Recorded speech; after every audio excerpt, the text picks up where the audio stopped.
बंदी छोड़ सतगुरु रामपाल जी परमेश्वर जी की जय हो। परमपिता परमात्मा सारी सृष्टि के रचनहार कुल मालिक असंख्य ब्रह्मांडों के स्वामी जगत गुरु तीनों लोकों में प्रवेश करके सबका धारण पोषण करने वाले राजाधिराज आत्माधार नाथों के नाथ देवों के देव महादेव सर्वेश्वर महेश्वर मृत्युंजय अजरो अमर आदि अनादि सनातनी प्रभु जगत पिता जगदीश्वर श्री श्री 1008 की उपाधि के वास्तविक अधिकारी अकाल मूरत सौद स्वरूपी राम वासुदेव सर्वगतम ब्रह्म परम पूज्य प्रथम पूज्य परम संत परम पुरुष परम धनी परम दयालु सत्य कबीर हक्का कबीर अल्लाहु कबीर अल्लाहु अकबर बाखबर अल्लाह ताला जगत के तारणहार जगत के मुक्तिदाता जगत के जगन्नाथ हारे के सहारे हिंदुओं के राम मुसलमानों के अल्लाह सिखों के वाहिगुरु ईसाइयों के मसीह दया के सागर दयानिधि करुणा के सागर करुणानिधि स्वयंभू परिभू संकट मोचन कष्ट हरण मंगल करण दुख भंजन अविगत कबीर निर्विकार निर्विषम परमात्मा अलय अलेख सतगुरु आदि अनादि सतगुरु असली मर्यादा पुरुषोत्तम असली राम असली कृष्ण असली घनश्याम असली मुरारी राजाओं के राजा महाराजाओं के महाराजा शहंशाहों के शहंशाह सम्राटों के सम्राट भगवानों के भगवान अल्लाहों के अल्लाह प्रभुओं के प्रभु मसीहाओं के मसीह सच्चे वाहिगुरु बाबाओं के बाबा पीरों के पीर सेठों के सेठ जगत सेठ सावड़सा सेठ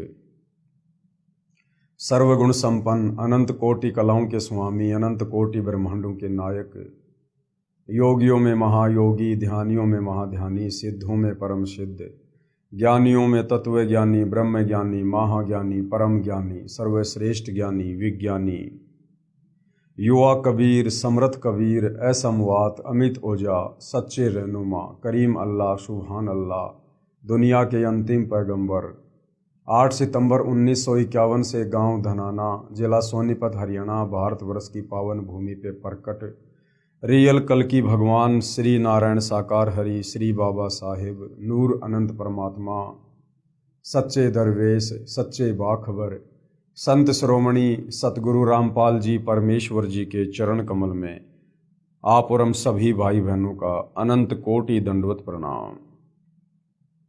सत्साई भाई और बहनों, बहुत बड़ी दया बहुत बड़ी मेहर पूज्य गुरुदेव भगवान की परमेश्वर रामपाल जी की जो उनके कर कमल से लिखित पवित्र आध्यात्मिक पुस्तक ज्ञान गंगा के ऊपर वीडियो बनाने की श्रृंखला शुरू हुई है। ये पवित्र पुस्तक ज्ञान गंगा सर्व धर्मों के सर्व पवित्र धर्मशास्त्रों से प्रमाणित है।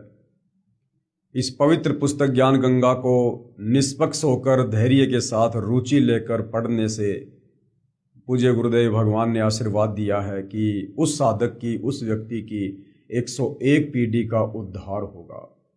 वो स्वयं तो अपनी आत्मा का कल्याण करवाएगा ही करवाएगा, साथ में उसकी पीढ़ियां भी उसी के पद चिन्हों पर चलती हुई अपनी आत्मा का कल्याण करवाएंगी। और भाई और बहनों, आप और हमें ये मनुष्य जन्म चाहे स्त्री का हो या पुरुष का हो, ये अपनी आत्मा का कल्याण करवाने के लिए ही मिला है, क्योंकि हम यहाँ काल के 21 ब्रह्मांडों में फंसे हुए हैं। आज से पहले सदियों से आप और हमें सृष्टि रचना का ये ज्ञान कोई देने वाला धर्मगुरु नहीं मिला था। रह रहकर परमात्मा कबीर देव तत्वदर्शी संत की भूमिका में इस पृथ्वी पर सतलोक से चलकर आते रहे, हमें समझाते रहे, लेकिन उनकी बातों को हमने अज्ञानी धर्मगुरुओं के अज्ञान से प्रभावित होने के कारण स्वीकार नहीं किया और हम अपनी आत्मा के कल्याण से वंचित रहे। अब भाई और बहनों, पुनः वही कबीर भगवान कबीर परमात्मा कबीर देव सारी सृष्टि का मालिक सर्व ब्रह्मांडों को रचने वाला पुनः आज इस भारतवर्ष की पवित्र भूमि पर सतगुरु रामपाल जी के नाम से तत्वदर्शी संत के रूप में प्रकट है और हमें आत्मा के कल्याण का मार्ग बता रहे हैं। लेकिन काल प्रेरणा से आज भी ज़्यादातर लोग वही गलती कर रहे हैं जो गलतियां सदियों से करते आ रहे हैं। कहते हैं सकल पदार्थ है जगमाही, भाग बिना नर पावत नाही। परमात्मा की शरण, मोक्ष की प्राप्ति ये भाग्य के बिना नहीं हो सकती है। लेकिन वर्तमान में भाग्य को जगाया जा सकता है, संस्कार को बनाया जा सकता है, यदि हम पवित्र पुस्तक ज्ञान गंगा को रुचि लेकर ध्यान से पढ़ें और जगत गुरु तत्वदर्शी सतगुरु रामपाल जी से उपदेश लेकर भक्ति शुरू करें। तो भाइयों और बहनों, इस पवित्र पुस्तक ज्ञान गंगा के ऊपर आज हमारा 7वें नंबर का वीडियो है और हम सृष्टि रचना को लेकर समझने की दिशा में आगे बढ़ रहे हैं। तो पिछली वीडियो में सृष्टि रचना की शुरुआत में आप और हमने पवित्र पुस्तक ज्ञान गंगा में पढ़ा कि सर्वप्रथम केवल एक ही परमात्मा था जिसका नाम कबीर देव। वो परमात्मा अनामी लोक में रहा करता था।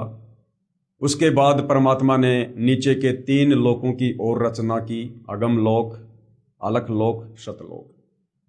और नीचे के 3 लोकों में वो कबीर परमात्मा खुद ही अपने भिन्न भिन्न रूप धारण करके विराजमान हुआ।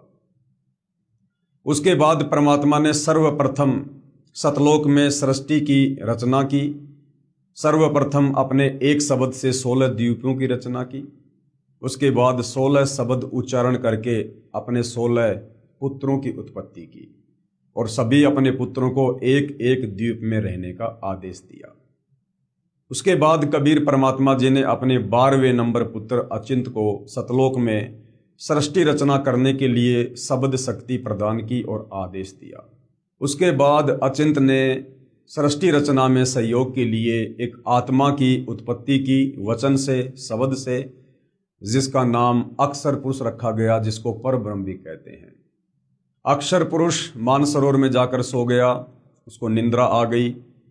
अचिंत की लाख कोशिशों के बावजूद भी वो बाहर नहीं आया।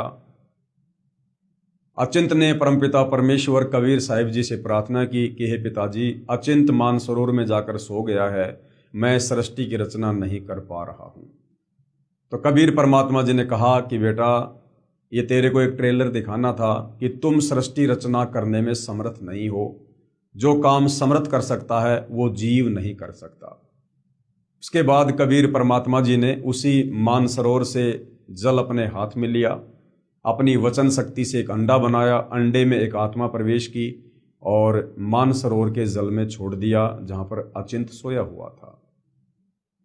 अंडा नीचे गया, अंडे की आवाज से अचिंत की निंद्रा भंग हुई, जिससे अंडा फूट गया। अंडे में से जो आत्मा निकली उसको क्षर पुरुष का नाम दिया गया, आगे चलकर जो काल कहलाया।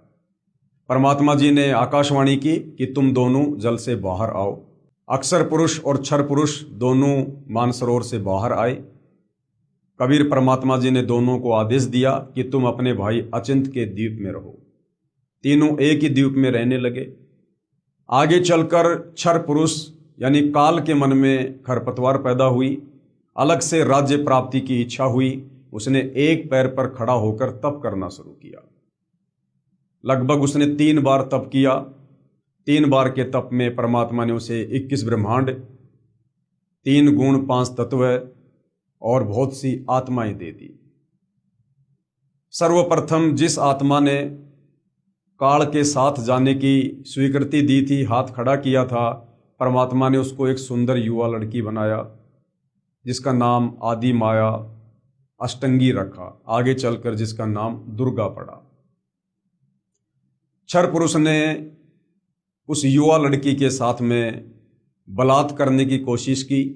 उसके बाद क्षर पुरुष को कबीर परमात्मा जी ने श्राप देकर कि आज के बाद तेरा नाम काल होगा, तू प्रतिदिन 1 लाख आत्माओं का आहार करेगा और काल के 21 ब्रह्मांडों को दुर्गा सहित और हम सब जितने भी आत्माएं जिन्होंने काल के साथ उसके 21 ब्रह्मांड में जाने की स्वीकृति दी थी, सभी आत्माओं को परमात्मा ने दुर्गा के अंतःकरण में सूक्ष्म रूप में फीड कर दिया था और सभी को परमात्मा जी ने सतलोक से 16 संघ कोस की दूरी पर यहाँ भेज दिया, जहाँ हम इस काल के 21 ब्रह्मांड में अपना कर्म भोग रहे हैं।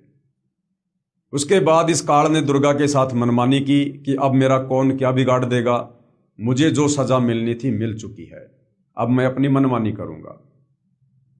और उसने दुर्गा के साथ में जबरदस्ती की, शारीरिक संबंध बनाए और 3 पुत्र उत्पन्न किए, रजगुण ब्रह्मा, शतगुण विष्णु, तमगुण शंकर। उसके बाद ब्रह्मा जी ने अपने पिता काल ब्रह्म की तलाश करने की कोशिश की, 4 युग तक ध्यान लगाया, लेकिन अपने पिता को प्राप्त नहीं कर पाया। माता दुर्गा को झूठ बोलने के चलते कि मैंने पिता के दर्शन कर लिए, ब्रह्मा जी को श्राप लगा कि जग में तेरी पूजा नहीं होगी और तेरे वंशज भी तेरी तरह पाखंडी होंगे। उसके बाद विष्णु जी ने अपने पिता काल ब्रह्म की खोज करने की कोशिश की, लेकिन नहीं मिला। उसने अपनी माता दुर्गा को आकर सब कुछ सच सच बता दिया। दुर्गा ने आशीर्वाद दिया कि बेटा तू सत्यवादी होगा, जग में तेरी पूजा होगी। शंकर जी ने अपने पिता की खोज ही नहीं की कि जब मेरे 2 भाइयों को पिता नहीं मिला तो मैं व्यर्थ में प्रयत्न नहीं करूंगा। उसके बाद दुर्गा ने इन तीनों की शादी कर दी, इनको अपने अपने लोकों में भेज दिया और एक एक गुण युक्त कर दिया। रजोगुण का स्वामी ब्रह्मा जी, सतोगुण का स्वामी विष्णु जी, तमोगुण का स्वामी शंकर जी।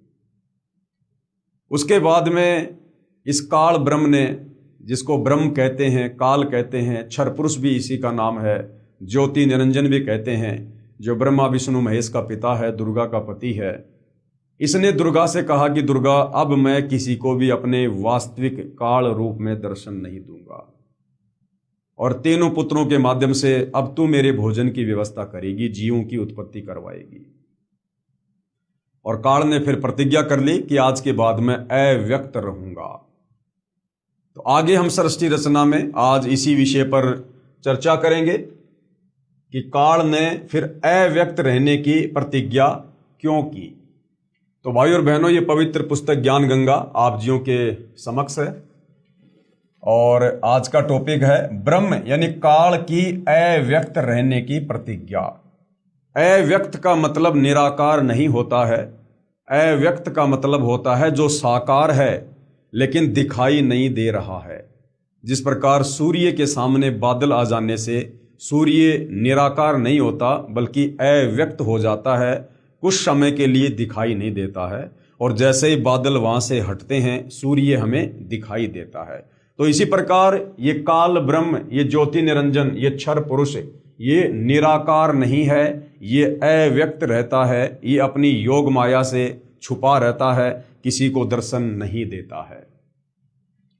काल ब्रह्म की अव्यक्त रहने की प्रतिज्ञा सूक्ष्म वेद से सृष्टि रचना, जो 5वां वेद सूक्ष्म वेद है, कबीर सागर की वाणी और आदरणीय गरीबदास जी का जो सदग्रंथ साहिब है, जिसको अमर ग्रंथ भी कहते हैं, वो 5वां वेद है जिसमें कंप्लीट आध्यात्मिक ज्ञान है, कंप्लीट सृष्टि रचना है।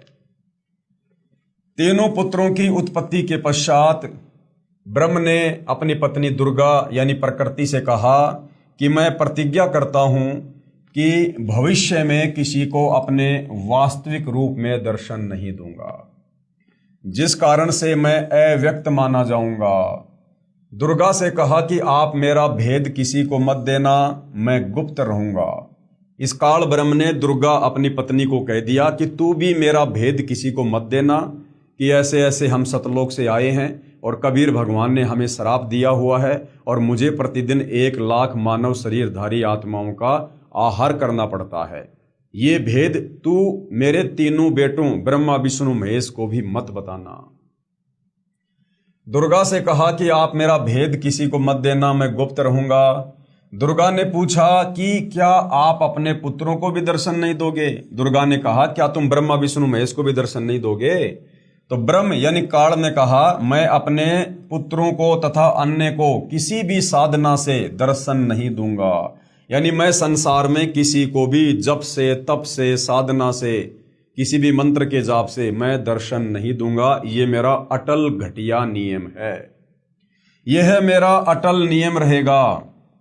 दुर्गा ने कहा यह तो आपका उत्तम नियम नहीं है, जो आप अपनी संतान से भी छुपे रहोगे। तब काल ने कहा दुर्गा मेरी विवशता यानी मजबूरी है, मुझे 1 लाख मानव शरीरधारी प्राणियों का आहार करने का श्राप लगा है। यदि मेरे पुत्रों ब्रह्मा विष्णु महेश को पता लग गया तो ये उत्पत्ति, स्थिति तथा संहार का कार्य नहीं करेंगे। काल क्या कह रहा कि दुर्गा, अगर मेरे तीनों बेटों को ब्रह्मा विष्णु महेश को अगर हकीकत का पता चल गया कि मैं रोजाना 1,00,000 मानव शरीरधारी प्राणियों के सूक्ष्म शरीर का आहार करूंगा, तो ये ब्रह्मा विष्णु महेश मेरे लिए फिर ये कार्य नहीं करेंगे। ना ब्रह्मा सृष्टि की उत्पत्ति करेगा यानी जीवों की उत्पत्ति करेगा, ना विष्णु मोह ममता में बांध के रखेगा, और ना शंकर संहार का कार्य करेगा। तो ये मेरी मजबूरी है। यदि मेरे पुत्रों ब्रह्मा विष्णु महेश को पता लग गया तो ये उत्पत्ति, स्थिति तथा संहार का कार्य नहीं करेंगे। इसलिए यह मेरा अनुत्तम नियम सदा रहेगा, ये मेरा घटिया नियम सदा बना रहेगा, यानी मैं किसी को दर्शन नहीं दूंगा।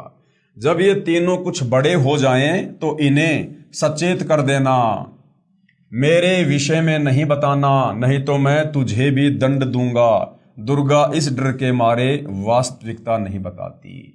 ये दुर्गा भी अपने तीनों बेटों ब्रह्मा विष्णु महेश को इस काल, इस ब्रह्म के डर से वास्तविकता नहीं बताती है। अब भाई और बहनों, जो बातें आपको बताई जा रही है सृष्टि रचना के माध्यम से, अब इसका प्रमाण हमारे धर्मशास्त्रों में कहाँ है ताकि हमें विश्वास हो। इसका प्रमाण देखिएगा, गीता अध्याय 7 श्लोक नंबर 24 में कहा है, क्योंकि गीता जी का ज्ञान श्री कृष्ण जी में प्रेत की भांति प्रवेश करके इसी काल ब्रह्म ने, इसी क्षर पुरुष ने दिया। इसी ब्रह्मा विष्णु महेश के पिता दुर्गा के पति इसी काल में गीता जी का ज्ञान दिया, क्योंकि इसने महाभारत का युद्ध करवाना था, इसने जनता को मरवाना था, क्योंकि इसको रोजाना 1,00,000 मानव शरीरधारी प्राणियों के सूक्ष्म शरीर से निकली गंध को, वासना को खाना पड़ता है। इसलिए इस प्रकार के युद्ध ये काल करवाता है। अन्यथा श्री कृष्ण जी युद्ध के पक्ष में नहीं थे। श्री कृष्ण जी तो पांडव और कौरवों के रिश्तेदार थे, और रिश्तेदार कभी युद्ध के पक्ष में नहीं हुआ करते हैं, समझौता करवाया करते हैं। और श्री कृष्ण जी तो 3 बार शांति दूत बनकर युद्ध रुकवाने के लिए दुर्योधन के पास गए थे। लेकिन जब इस काल ने देखा कि यहाँ तो शांति समझौता होने वाला है, अगर शांति समझौता हो गया तो फिर मेरे भोजन का क्या होगा, लोग कैसे मरेंगे, तब महाभारत के युद्ध के समय श्री कृष्ण जी के अंदर ये काल ब्रह्म, जो अपने वास्तविक काल रूप में किसी को दर्शन नहीं देता, इसने एक प्रेत की भांति श्री कृष्ण जी के शरीर को मोहरा बनाया और अर्जुन को युद्ध के लिए उकसाया, डराया, धमकाया और महाभारत का युद्ध करवाया। गीता अध्याय 7 श्लोक नंबर 24 में कहा है कि ये बुद्धिहीन जन समुदाय मेरे अनुत्तम नियम से अपरिचित है। इसका कौन सा ये अनुत्तम नियम है? अनुत्तम यानी घटिया, कि मैं कभी किसी के सामने अपने ओरिजिनल काल रूप में प्रकट नहीं होता, मैं कभी भी किसी के सामने प्रकट नहीं होता, अपनी योग माया से छुपा रहता हूं। इसलिए मुझ अव्यक्त को यानी मुझ न दिखाई देने वाले काल को मनुष्य रूप में यानी श्री कृष्ण रूप में आया हुआ अर्थात श्री कृष्ण मान रहे हैं। इस महाभारत के युद्ध में ये मूर्ख जन समुदाय मुझ छुपे रहने वाले काल को, मुझ अव्यक्त रहने वाले काल को श्री कृष्ण जी मान रहे हैं, जबकि महाभारत के युद्ध के समय वो ज्ञान श्री कृष्ण जी ने नहीं दिया। दुनिया तो यही सोच रही थी कि श्री कृष्ण जी उपदेश दे रहे हैं, क्योंकि देते हुए श्री कृष्ण जी दिखाई दे रहे थे, लेकिन अंदर वो काल बैठा हुआ था। ये श्लोक आप जियों के सामने है। बुद्धिहीन मेरे अनुत्तम अर्थात घटिया अविनाशी विशेष भाव को न जानते हुए मुझ अव्यक्त को मनुष्य रूप में आया मानते हैं, अर्थात मैं कृष्ण नहीं हूं। यह अध्याय 7 श्लोक नंबर 24 है। यह आप जियों की आंखों के सामने है। गीता प्रेस गोरखपुर से प्रकाशित ये गीता जी है। गीता जी अध्याय 7 श्लोक नंबर 24। अव्यक्तम व्यक्तिम आपनम मन्नते माम अबुद्धे परम भावम अजानतः मम अव्ययम अनुत्तमम। इसका हिंदी में सामने बिल्कुल सरलार्थ किया हुआ है, आप जी पढ़े लिखे हैं, देख सकते हैं। बुद्धिहीन पुरुष यानी इस महाभारत के युद्ध में जितने भी बड़े बड़े योद्धा हैं, ये जो सेना है, ये बुद्धिहीन पुरुष मेरे अनुत्तम यानी घटिया, अविनाशी, परम भाव को न जानते हुए, यानी काल कह रहा है कि मेरे घटिया नियम को ये जन समुदाय ना जानते हुए मन इंद्रियों से परे मुझ सच्चिदानंद घन परमात्मा को मनुष्य की भांति जन्म कर यानी व्यक्ति भाव को प्राप्त हुआ मानते हैं। ये लोग मुझे श्री कृष्ण जी के रूप में मान रहे हैं कि मैं श्री कृष्ण की तरह जन्म लेकर प्रकट होता हूं। तो ये काल कह रहा है कि ये मूर्ख जन समुदाय, बुद्धिहीन जन समुदाय मेरे इस घटिया नियम से अपरिचित है कि मैं श्री कृष्ण की तरह किसी मां से जन्म लेकर नहीं आता। अर्थात महाभारत के युद्ध में ये काल श्री कृष्ण जी के शरीर को प्रयोग करते हुए और इसने सारा का सारा ज्ञान दिया। बुद्धिहीन पुरुष मेरे अनुत्तम अविनाशी परम भाव को न जानते हुए मन इंद्रियों से परे मुझ सच्चिदानंद घन परमात्मा को मनुष्य की भांति जन्म कर व्यक्ति भाव को प्राप्त हुआ मानते हैं। गीता अध्याय 11 श्लोक नंबर 47 और 48 में ये काल ब्रह्म गीता का ज्ञान देने वाला क्या कह रहा है। गीता अध्याय 11 श्लोक 47-48 में कहा है कि यह मेरा वास्तविक काल रूप है। इसके दर्शन अर्थात ब्रह्म प्राप्ति न वेदों में वर्णित विधि से, न जप से, न तप से तथा न किसी क्रिया से हो सकती है। महाभारत का युद्ध करवाने के लिए जब अर्जुन किसी भी प्रकार से युद्ध करने को सहमत नहीं था, अर्जुन ने कहा कि भैया मैं मारूं तो किसको मारूं, मैं राज्य के लिए अपने भतीजों को, अपने भाइयों को, अपने गुरुजन को, अपने बड़ों को नहीं मार सकता। इससे अच्छा तो मैं भीख मांग कर जीवन निर्वाह कर लूंगा, मैं युद्ध नहीं करूंगा। जब अर्जुन किसी भी प्रकार से युद्ध करने के लिए तैयार नहीं हुआ, तब इस काल ने, इस ब्रह्म ने अपने भोजन के लिए इसने श्री कृष्ण जी के अंदर इसने प्रेत की भांति प्रवेश किया और फिर अर्जुन को अपना वो विराट रूप दिखाया, अपना काल रूप दिखाया, जिससे अर्जुन भयभीत हो गया और उसने फिर से हथियार उठा लिए। तो क्या कह रहा है ये काल ब्रह्म अर्जुन को दर्शन देते हुए? गीता अध्याय 11 श्लोक 47-48 में कहा है कि यह मेरा वास्तविक काल रूप है। इसके दर्शन अर्थात ब्रह्म प्राप्ति ना वेदों में वर्णित विधि से, ना जप से, ना तप से तथा न किसी क्रिया से हो सकती है। कि अर्जुन ये तो मैंने तेरे ऊपर प्रसन्न होकर अपना ये विराट रूप दिखाया है, काल रूप, प्रसन्न होकर नहीं, अपने भोजन के लिए, अर्जुन को डरा कर युद्ध करवाने के लिए। ये देखिएगा गीता जी अध्याय 11 श्लोक नंबर 47 आप जियों के सामने है। गीता प्रेस गोरखपुर से प्रकाशित ये गीता जी है। ये जो श्लोक है ये संस्कृत में आप जियों के सामने लिखा हुआ है, इसका हिंदी अनुवाद आप जियों के सामने है। हे अर्जुन, अनुग्रह पूर्व यानी मैंने प्रसन्न होकर, मैंने अपनी योग शक्ति के प्रभाव से यह मेरा परम तेजोमय, सबका आदि और सीमा रहित विराट रूप तुझको दिखलाया है, जिससे तेरे अतिरिक्त दूसरे किसी ने पहले नहीं देखा था।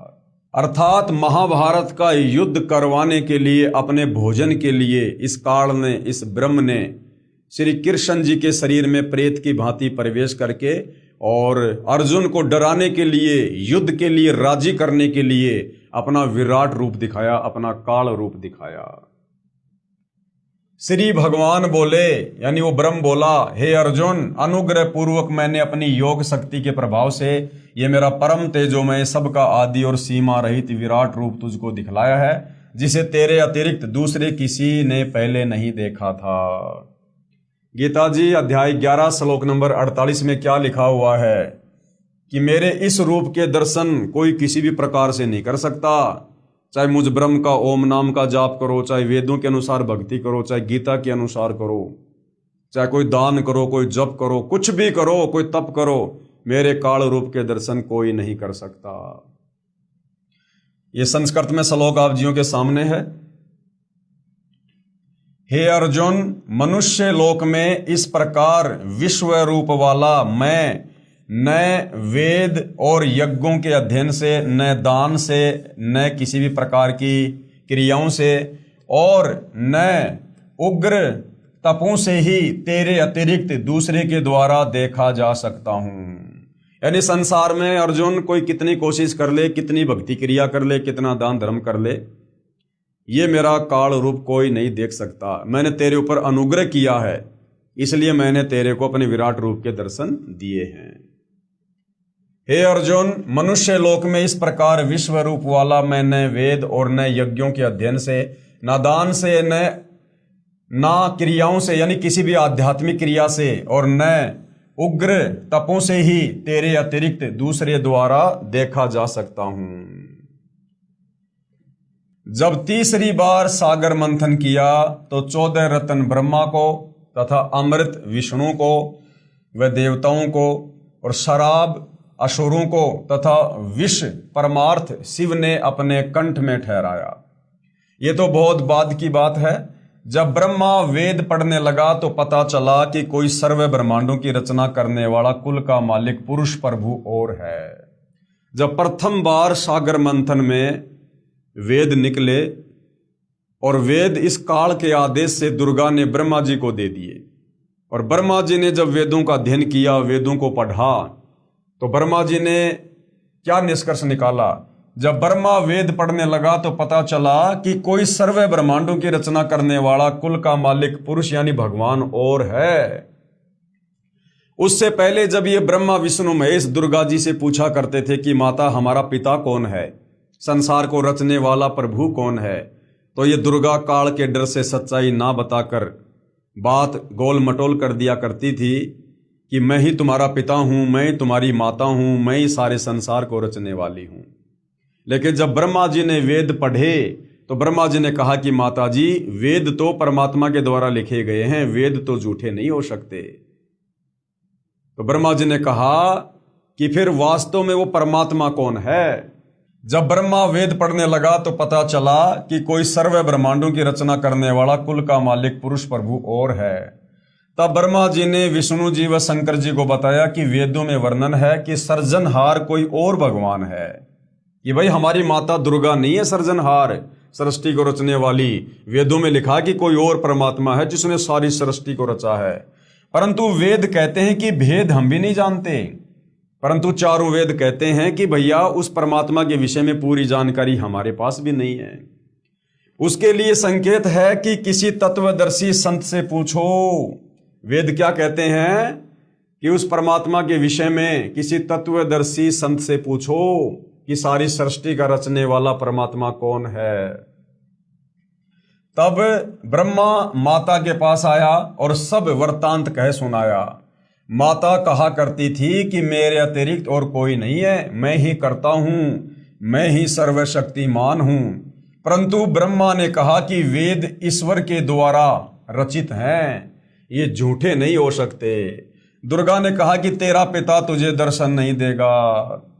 जब दुर्गा ने देखा कि भाई ब्रह्मा ने वेद पढ़ लिए और वेद झूठे नहीं है, तो अंत में दुर्गा ने क्या कहा कि तेरा बाप तो है लेकिन वो तुझे दर्शन नहीं देगा, उसने प्रतिज्ञा की हुई है।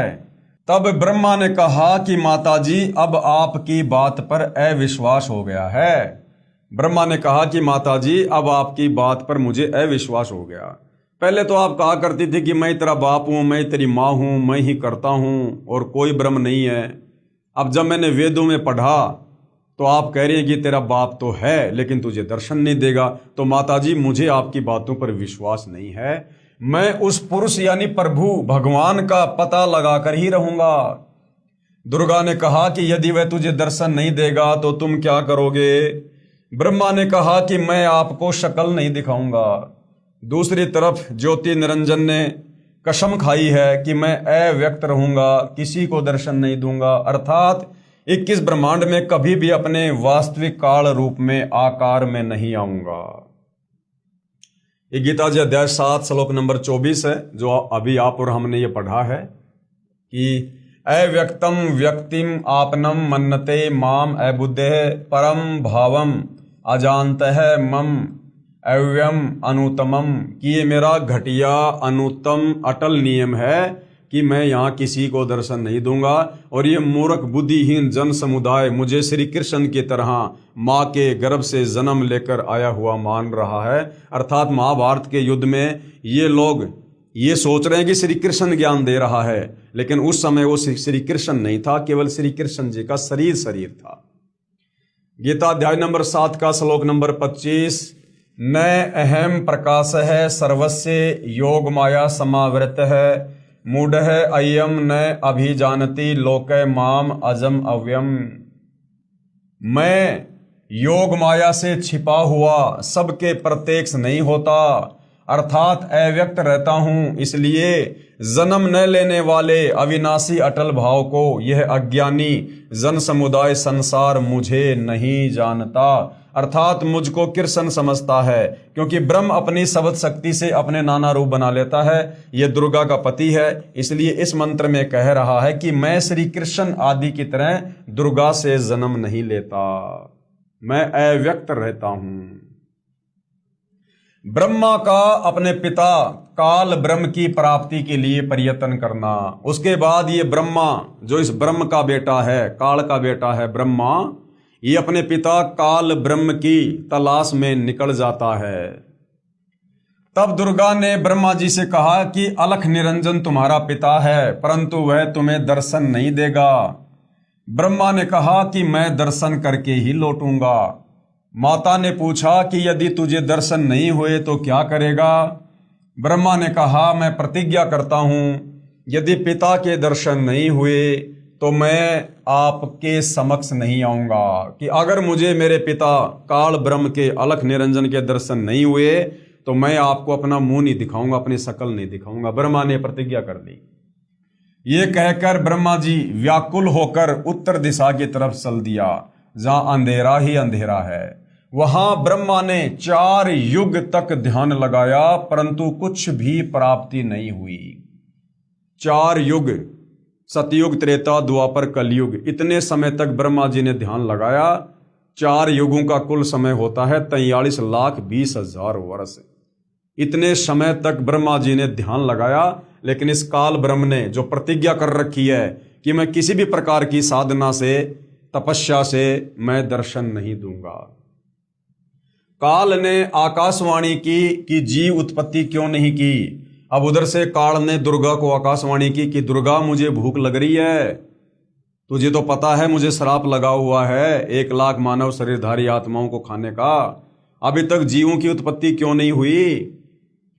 भवानी यानी दुर्गा ने कहा कि आपका ज्येष्ठ पुत्र यानी बड़ा बेटा ब्रह्मा जिद करके आपकी तलाश में गया है, और ब्रह्मा के बिना जीव उत्पत्ति का सब कार्य असंभव है।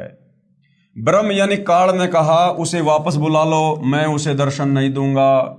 तब दुर्गा यानी प्रकृति ने अपनी शब्द शक्ति से गायत्री नाम की लड़की उत्पन्न की तथा उसे ब्रह्मा को लौटा लाने को कहा। गायत्री ब्रह्मा जी के पास गई, परंतु ब्रह्मा जी समाधि लगाए हुए थे, उन्हें कोई आभास ही नहीं था कि कोई आया है। तब आदि कुमारी प्रकृति ने यानी उस दुर्गा ने गायत्री को ध्यान द्वारा बताया कि इसके चरण स्पर्श कर। तब गायत्री ने ऐसा ही किया। ब्रह्मा जी का ध्यान भंग हुआ तो क्रोधवश बोले कि कौन पापिन है जिसने मेरा ध्यान भंग कर दिया, मैं तुझे श्राप दूंगा। गायत्री कहने लगी कि मेरा दोष नहीं है, पहले मेरी बात सुनो तब श्राप देना। मेरे को माता ने यानी दुर्गा ने तुम्हें लौटा लाने को कहा है, क्योंकि आपके बिना जीव उत्पत्ति नहीं हो सकती। ब्रह्मा ने कहा कि मैं कैसे जाऊं, पिताजी के दर्शन हुए नहीं, ऐसे जाऊं तो मेरा उपहास होगा यानी मेरा मजाक उड़ाया जाएगा कि तू तो कह रहा था ना जब तक मैं पिताजी के दर्शन नहीं कर लूंगा तब तक वापस नहीं लौटूंगा। यदि माता जी के समक्ष ये कह दे कि ब्रह्मा को पिता यानी ज्योति निरंजन के दर्शन हुए हैं और मैंने अपनी आंखों से देखा है तो मैं आपके साथ चलूं। अब ब्रह्मा जी ने क्या कहा कि गायत्री अगर तू माता दुर्गा जी के सामने मेरी झूठी गवाही दे दे कि मेरी आंखों के सामने ब्रह्मा को उसके पिता ज्योति निरंजन ने ब्रह्म ने दर्शन दिए हैं तो मैं तेरे साथ में चल सकता हूं। यानी भाई और बहनों, झूठ की शुरुआत कहां से हो रही है? सबसे पहला झूठ इस काल ने कि मैं आज के बाद किसी को दर्शन नहीं दूंगा, छुपा रहूंगा। उसके बाद सबसे बड़ा झूठ सृष्टि में बोला इस देवी ने, दुर्गा ने, प्रकृति ने अपने बेटों को इसने हकीकत नहीं बताई, अपने बेटों को भी झूठ बोला कि तुम्हारा कोई बाप नहीं है, मैं ही तुम्हारा बाप हूं। और उसके बाद ये ब्रह्मा, दुर्गा का बड़ा बेटा, ये कह रहा कि तुम मां के सामने झूठी गवाही दे देना गायत्री कि मुझे पिताजी ने दर्शन दे दिए। तब गायत्री ने कहा कि आप मेरे साथ संभोग यानी सेक्स करोगे तो मैं आपकी झूठी साक्षी गवाही भरूंगी। गायत्री ने यह शर्त क्यों रखी कि कल को अगर ब्रह्मा ने कल को कह दिया कि मुझे दर्शन नहीं हुए तो मैं तो झूठी पड़ जाऊंगी, मेरी तो पिटाई हो जाएगी, मुझे तो श्राप लग जाएगा, तो मैं अकेली ना मरूं, साथ में ये ब्रह्मा भी मरे। इसलिए गायत्री ने कहा कि आप मेरे साथ में संभोग करो, रति क्रिया करो, तब मैं आपकी झूठी गवाही दूंगी। और गायत्री ने झूठी गवाही देनी इसलिए भी जरूरी थी क्योंकि उधर से दुर्गा का आदेश था कि किसी भी प्रकार से उसको लेकर आना है। तब गायत्री ने कहा कि आप मेरे साथ संभोग यानी सेक्स करोगे तो मैं आपकी झूठी साक्षी गवाही भरूंगी। तब ब्रह्मा ने सोचा कि पिता के दर्शन हुए नहीं, वैसे जाऊं तो माता के सामने शर्म लगेगी, और चारा नहीं दिखाई दिया। फिर गायत्री से रति क्रिया यानी संभोग किया। तब गायत्री ने कहा कि क्यों ना एक गवाह और तैयार किया जाए ताकि बात थोड़ी मजबूत हो जाए। ब्रह्मा ने कहा बहुत ही अच्छा है। तब गायत्री ने शब्द शक्ति से एक लड़की जिसका नाम पुहुपवती पैदा की तथा उससे दोनों ने कहा कि आप गवाही देना कि ब्रह्मा ने पिता के दर्शन किए हैं। तब पुहुपवती ने कहा कि मैं क्यों झूठी गवाही दूं? हाँ, यदि ब्रह्मा मेरे से रति क्रिया संभोग करे तो गवाही दे सकती हूं। गायत्री ने ब्रह्मा को समझाया, उकसाया कि और कोई चारा नहीं है। तब ब्रह्मा ने पुहुपवती से संभोग किया तो तीनों मिलकर आदि माया यानी प्रकृति के पास आए, दुर्गा के पास। दोनों देवियों ने उपरोक्त शर्त इसलिए रखी थी कि यदि ब्रह्मा माता के सामने हमारी झूठी गवाही को बता देगा तो माता हमें श्राप देगी, इसलिए उसे भी दोषी बना लिया। यहां गरीबदास जी महाराज कहते हैं, दास गरीब यह चूक धुरोधर।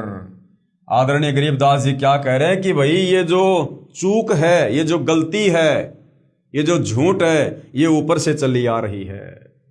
भावार्थ, इस काल यानी ब्रह्म के लोक में यानी 21 ब्रह्मांड में यह बुराई शुरू से ही है तथा यहां काल के लोक में देवता भी बुराई से अछूते नहीं है। जैसे श्री विष्णु जी ने जालंधर राक्षस की पतिव्रता पत्नी तुलसी के साथ धोखा करके उसके साथ रति क्रिया यानी सेक्स करके उसका पतिव्रता धर्म भंग किया। श्री विष्णु जी जिसकी पूरा जग पूजा करता है नारायण मानकर, एक बार एक जालंधर नाम का राक्षस और उसकी राक्षस सेना और देवताओं के बीच में महासंग्राम छिड़ गया और किसी भी प्रकार से देवता राक्षसों को पराजित नहीं कर पाए। कारण क्या था? जो जालंधर राक्षस था उसकी जो पत्नी थी तुलसी, वो पतिव्रता थी और जब तक उसकी पत्नी का पतिव्रता धर्म कोई भ्रष्ट ना कर दे, ना तोड़ दे, तब तक उस राक्षस को नहीं मारा जा सकता था। सारे देवता फैल हो गए। अंत में सारे देवता मिलकर श्री विष्णु जी के पास में गए और विष्णु जी ने धोखे से, छल से उस जालंधर राक्षस का रूप बनाया और उस तुलसी के पास जाकर शारीरिक संबंध बनाए जिससे उसका पतिव्रता धर्म खंड हुआ और उधर फिर देवताओं ने जालंधर राक्षस का वध किया। तो गरीबदास जी कह रहे हैं कि भैया ये जो झूठा जो सारा खेल है, ये जो गलतियां हैं, ये तो 21 ब्रह्मांड में ऊपर से देवताओं से चली आ रही हैं। उसके बाद भगवान शिव ने भी श्री विष्णु द्वारा मोहिनी रूप धारण करने पर उसके साथ संभोग सेक्स करने के मकसद से उसका हाथ पकड़ा। उसी कारण से श्री शिव का शुक्र यानी वीर्य संकलित हो गया। श्री विष्णु जी अपने वास्तविक रूप में प्रकट हो गए। उसके बाद में श्री शंकर जी ने बड़ी शर्मिंदगी महसूस की। माता दुर्गा द्वारा ब्रह्मा को श्राप देना। अब जब ब्रह्मा जी ने आकर कहा कि मुझे मेरे पिताजी के दर्शन हो गए तो उसके बाद में दुर्गा काल से नाराज हो गई कि तू मेरे को तो कह रहा था कि मैं किसी को दर्शन नहीं दूंगा और तूने अपने बेटे को दर्शन दे दिए। और फिर उसके बाद काल में आकाशवाणी की कि मैंने तो किसी को कोई दर्शन नहीं दिए, ये सारे के सारे झूठ बोल रहे हैं। फिर दुर्गा ने नाराज होकर ब्रह्मा को श्राप दे दिया और उस गायत्री को और पोहपति को भी श्राप दे दिया। माता दुर्गा द्वारा ब्रह्मा को श्राप देना। अब भाई और बहनों, हमारे बहुत सारे कंसेप्ट यहाँ क्लियर होंगे।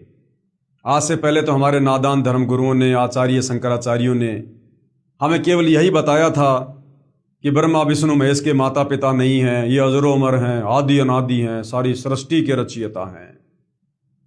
लेकिन अब सतगुरु रामपाल जी परमेश्वर जी ने आकर शास्त्रों से हकीकत बताई, हकीकत दिखाई। हम पहले सोचा करते थे कि भाई शंकर जी की पूरी दुनिया भक्ति करती है, बहुत सारे मंदिर हैं, विष्णु जी की पूरी दुनिया भक्ति करती है, बहुत सारे मंदिर हैं, ये ब्रह्मा जी की भक्ति कोई क्यों नहीं करता? ये पूरे संसार में एक छोटा सा मंदिर अजमेर के पुष्कर में ही क्यों है ब्रह्मा जी का? बाकी आम घरों में ब्रह्मा जी की भक्ति क्यों नहीं होती है? तो कहीं कोई जवाब हमें नहीं मिलता था धर्म गुरुओं से, क्योंकि उन्हें खुद नहीं पता था। अब सतगुरु रामपाल जी ने सृष्टि रचना के माध्यम से बताया कि ब्रह्मा की भक्ति क्यों नहीं होती है, क्योंकि ब्रह्मा को उसकी माता दुर्गा ने श्राप दे रखा है। माता दुर्गा द्वारा ब्रह्मा को श्राप देना। ब्रह्मा ने वेदों में पढ़ा, यजुर्वेद अध्याय 5 मंत्र 1 में कि अग्ने तनूर अशी, अग्नि यानी परमात्मा, तनु यानी सशरीर, असी मानी है, यानी परमात्मा का तेजोमय शरीर है। अग्ने तनु असी यानी परमेश्वर तेजोमय शरीर युक्त है, यानी वो निराकार नहीं है। विष्णवे तवा सोमस्य तनु अशी, इसका अर्थ है सभी का पालन करने के लिए उस अविनाशी परमात्मा का शरीर है। इसलिए ब्रह्मा ने उन दोनों स्त्रियों को समझा दिया था, गायत्री को और पोहपति को, कि अगर माता जी पूछे ना कि भाई अगर तुम्हारे सामने इस ब्रह्मा को अगर इसके पिता ने दर्शन दिए हैं तो बताओ वो कैसा दिखाई देता है। तो ब्रह्मा ने पहले वेदों से पढ़ लिया था कि परमात्मा सहशरीर है, उसका तेजोमय शरीर है। तो ब्रह्मा ने दोनों लड़कियों को पढ़ा दिया कि अगर माता इस प्रकार की बात पूछ ले तो बता देना कि वो सहशरीर है, तेजोमय शरीर है। कि तुम कहना कि परमात्मा मानव सदृश से, यानी इंसान की तरह दिखाई देने वाला तेजोमय शरीर युक्त है। तब माता ने ब्रह्मा से पूछा, यानी दुर्गा ने फिर ब्रह्मा से पूछा, क्या तुझे तेरे पिता के दर्शन हुए? ब्रह्मा ने कहा, हाँ मुझे पिता के दर्शन हुए हैं, वह मनुष्य सदृश तेजोमय शरीर युक्त है। दुर्गा ने कहा, साक्षी बता, कि कोई गवाह बता। तब ब्रह्मा ने कहा, इन दोनों के सामने साक्षात्कार हुआ। देवी ने उन दोनों लड़कियों से पूछा, क्या तुम्हारे सामने ब्रह्म यानी काल का साक्षात्कार हुआ है? तब दोनों ने कहा कि हाँ, हमने अपनी आंखों से देखा है। फिर भवानी यानी प्रकृति को संशय हुआ कि मुझे तो उस ब्रह्म ने यानी काल ने कहा था कि मैं किसी को दर्शन नहीं दूंगा, परंतु ये कहते हैं कि दर्शन हुए हैं। तब अष्टंगी यानी 8 भुजा वाली दुर्गा ने ध्यान लगाया और काल यानी ज्योति निरंजन से पूछा कि ये क्या कहानी है?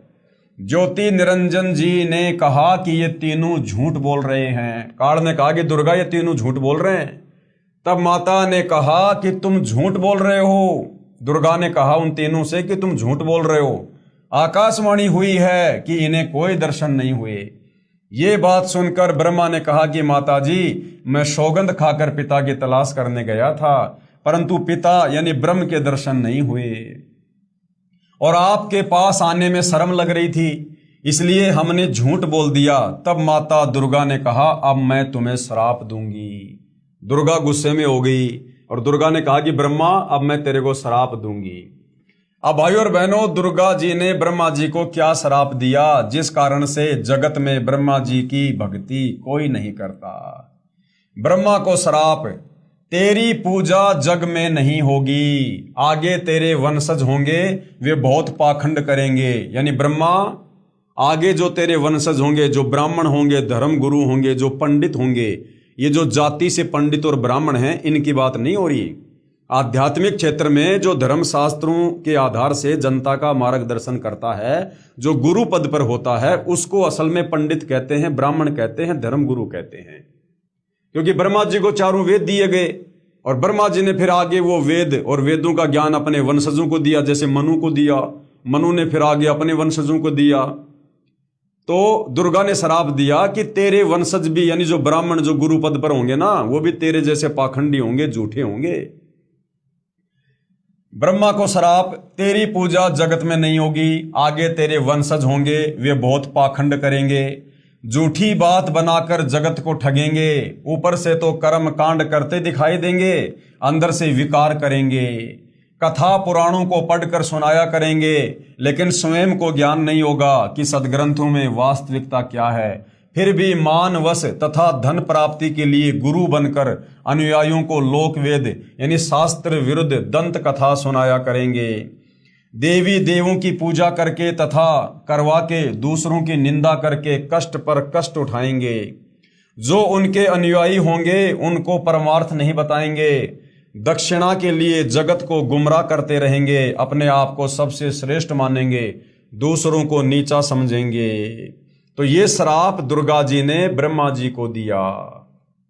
जब माता के मुख से ये सुना तो ब्रह्मा मूर्छित हो गया, ब्रह्मा जी कोमा में चले गए और जमीन पर गिर गया। बहुत समय उपरांत होश में आया। उसके बाद दुर्गा ने उन दोनों लड़कियों को भी श्राप दिया। गायत्री को क्या श्राप दिया? तेरे कई सांड पति होंगे, तू मृतलोक में गाय बनेगी, यानी इस पृथ्वी पर तू गाय बनेगी और कई कई सांड तेरे पति होंगे। पोहपवती को क्या श्राप दिया? तेरी जगह गंदगी में होगी, तेरे फूलों को कोई पूजा में काम नहीं लेगा, इस झूठी गवाही के कारण तुझे ये नरक भोगना पड़ेगा, तेरा नाम केवड़ा केतकी होगा। हरियाणा में कुशोंदी कहते हैं, यह गंदगी यानी कुरड़ियों वाली जगह पर होती है। तो तीनों को दुर्गा ने श्राप दे दिया। इस प्रकार तीनों को श्राप देकर माता भवानी यानी दुर्गा बहुत पछताई। इस प्रकार पहले तो जीव बिना सोचे मन यानी काल निरंजन के प्रभाव से गलत कार्य कर देता है, परंतु जब आत्मा यानी सत्य पुरुष के अंश के प्रभाव से उसे ज्ञान होता है तो पीछे पछताना पड़ता है। जिस प्रकार माता पिता अपने बच्चों को छोटी सी गलती के कारण ताड़ते हैं गुस्से में आकर, परंतु बाद में बहुत पछताते हैं, यही प्रक्रिया मन यानी काल निरंजन के प्रभाव से सभी जीवों में क्रियावान हो रही है। हाँ, यहाँ एक बात विशेष है कि निरंजन यानी काल ब्रह्म ने भी अपना कानून बना रखा है। सत का राज धर्म राय करही, अपना किया सबे दंड भरही। इस काल ब्रह्म ने भी अपना कानून बना रखा है कि यदि कोई जीव किसी दुर्बल जीव को सताएगा उसे उसका बदला देना पड़ेगा। जब आदि भवानी यानी उस प्रकृति देवी ने, अष्टंगी ने यानी दुर्गा ने जब ब्रह्मा, गायत्री और पोहपवती को श्राप दिया तो अलख निरंजन यानी काल ब्रह्म ने कहा कि हे भवानी, हे प्रकृति, अष्टंगी दुर्गा, ये आपने अच्छा नहीं किया। अब मैं यानी काल निरंजन आपको श्राप देता हूं। फिर इस काल ने भी दुर्गा को श्राप दे दिया। और क्या श्राप दिया? कि द्वापर युग में तेरे भी 5 पति होंगे। अर्थात ये जो द्रौपदी थी ये आदि माया का अवतार हुई। इस काल के श्राप के चलते जो द्रौपदी थी वो द्वापर युग में, जिस द्रौपदी के कारण महाभारत का युद्ध हुआ, जिसने दुर्योधन को टोंट कसा था कि अंधों की संतान अंधी होती है, द्रौपदी जो 5 पांडवों की सांजली पत्नी थी, वो कौन थी? वो दुर्गा थी, दुर्गा का अवतार थी वो। तो काल ने क्या श्राप दिया कि द्वापर युग में तेरे भी 5 पति होंगे। द्रौपदी ही आदि माया यानी दुर्गा का अवतार हुई। जब यह आकाशवाणी सुनी तो आदि माया ने कहा कि हे ज्योति निरंजन काल, मैं तेरे वश पड़ी हूं, जो चाहे सो कर ले। दुर्गा ने क्या सोचा कि भैया मैंने सतलोक में गलती कर दी बहुत बड़ी, सबसे पहले हाथ ऊपर करके तेरे साथ आने की स्वीकृति देके, अपने पिता कबीर भगवान से धोखा करके, अब तू जो चाहे सो कर भाई, ये हमारी मजबूरी है। अब सृष्टि रचना में दुर्गा जी के अन्य नामों का बार बार लिखने का उद्देश्य है कि पुराणों, गीता तथा वेदों में प्रमाण देखते समय भ्रम उत्पन्न नहीं होगा। जैसे गीता अध्याय 14 श्लोक 3 और 4 में काल ब्रह्म ने कहा है कि प्रकृति तो गर्भ धारण करने वाली सब जीवों की माता है और मैं उसके गर्भ में बीज स्थापित करने वाला पिता हूं। श्लोक 4 में कहा है कि प्रकृति से उत्पन्न तीनों गुण, प्रकृति यानी दुर्गा से उत्पन्न तीनों गुण यानी ब्रह्मा विष्णु महेश जीव आत्मा को यानी सभी प्राणियों को कर्मों के बंधन में बांधते हैं। ये बार बार यहाँ पर जो दुर्गा के साथ में अष्टंगी, आदि माया, ये प्रकृति जो शब्द यूज किए जा रहे हैं ना, जो दुर्गा के ही नाम हैं, क्योंकि आगे चलकर जब हम शास्त्रों को पढ़ेंगे, गीता जी को पढ़ेंगे, तो इन शब्दों से दुर्गा जी को संबोधित किया गया है। इस प्रकरण में प्रकृति तो दुर्गा है तथा तीनों गुण, तीनों देवता यानी रजगुण ब्रह्मा, सतगुण विष्णु तथा तमगुण शिव के सांकेतिक नाम है। उसके बाद आगे इस पवित्र पुस्तक ज्ञान गंगा में पूज्य गुरुदेव जी ने क्या समझाया है सृष्टि रचना के माध्यम से। विष्णु का अपने पिता काल ब्रह्म की प्राप्ति के लिए प्रस्थान व माता का आशीर्वाद पाना। ब्रह्मा जी को तो उसका पिता मिला नहीं, ब्रह्म के दर्शन हुए नहीं, जो श्राप देना था दुर्गा ने उसको दे दिया। उसके बाद दुर्गा ने विष्णु को अपने दूसरे नंबर के बेटे को कहा कि बेटा आगे चलकर फिर तू भी बीच में टांग अड़ाएगा कि मैं भी अपने पिता के दर्शन करूंगा, फिर तुम सृष्टि कर्म को बाधित करोगे, तो बेटा तू भी कोशिश कर ले अपने पिता के दर्शन की, ताकि आगे चलकर फिर कोई बाधा उत्पन्न ना करे। तो विष्णु द्वारा अपने पिता काल ब्रह्म की प्राप्ति के लिए प्रस्थान करना और माता का आशीर्वाद पाना। इसके बाद विष्णु से प्रकृति यानी दुर्गा ने कहा कि पुत्र तू भी अपने पिता का पता लगा ले। तब विष्णु अपने पिताजी काल ब्रह्म का पता करते करते पाताल लोक में चले गए, जहां शेष नाग था। उसने विष्णु को अपनी सीमा में एंटर होते देखकर क्रोधित होकर जहर भरा फूंकार मारा। उसके विष के प्रभाव से विष्णु जी का रंग सांवला हो गया, जैसे स्प्रे पेंट हो जाता है। तब विष्णु ने चाहा कि इस नाग को मजा चखाना चाहिए कि इसने बेवजह मेरे ऊपर जहर की फुकार मार दी, मैंने इसका कुछ किया नहीं। तो विष्णु जी ने सोचा कि अब इसके मजा चखाना चाहिए अब इसको। तब ज्योति निरंजन यानी काल ने देखा कि अब विष्णु को शांत करना चाहिए। उस काल ने फिर आकाशवाणी की, ये सोचकर अगर तुम इसी प्रकार आपस में लड़ते रहोगे तो भैया मेरे लिए भोजन की व्यवस्था कौन करेगा, जीवों की उत्पत्ति कौन करेगा। तो काल ने आकाशवाणी कर दी। तब ज्योति निरंजन काल ने देखा कि अब विष्णु को शांत करना चाहिए। तब आकाशवाणी हुई कि विष्णु अब तू अपनी माता जी के पास जा और सत्य सत्य सारा विवरण बता देना, तथा जो कष्ट आपको शेषनाग से हुआ है इसका बदला द्वापर युग में लेना, कि मैं तुझे इसका बदला द्वापर युग में दिलवाऊंगा। द्वापर युग में आप विष्णु तो श्री कृष्ण अवतार धारण करोगे और ये जो शेषनाग है ये काली दह में कालेंद्री नामक नाग होगा, शेषनाग का अवतार होगा। ऊंच होई के नीच सतावे ताकर बदला मोहि सो पावे, जो जीव देई पीर पुनि कहूं हम पुनि बदला दिवावे ताहूं।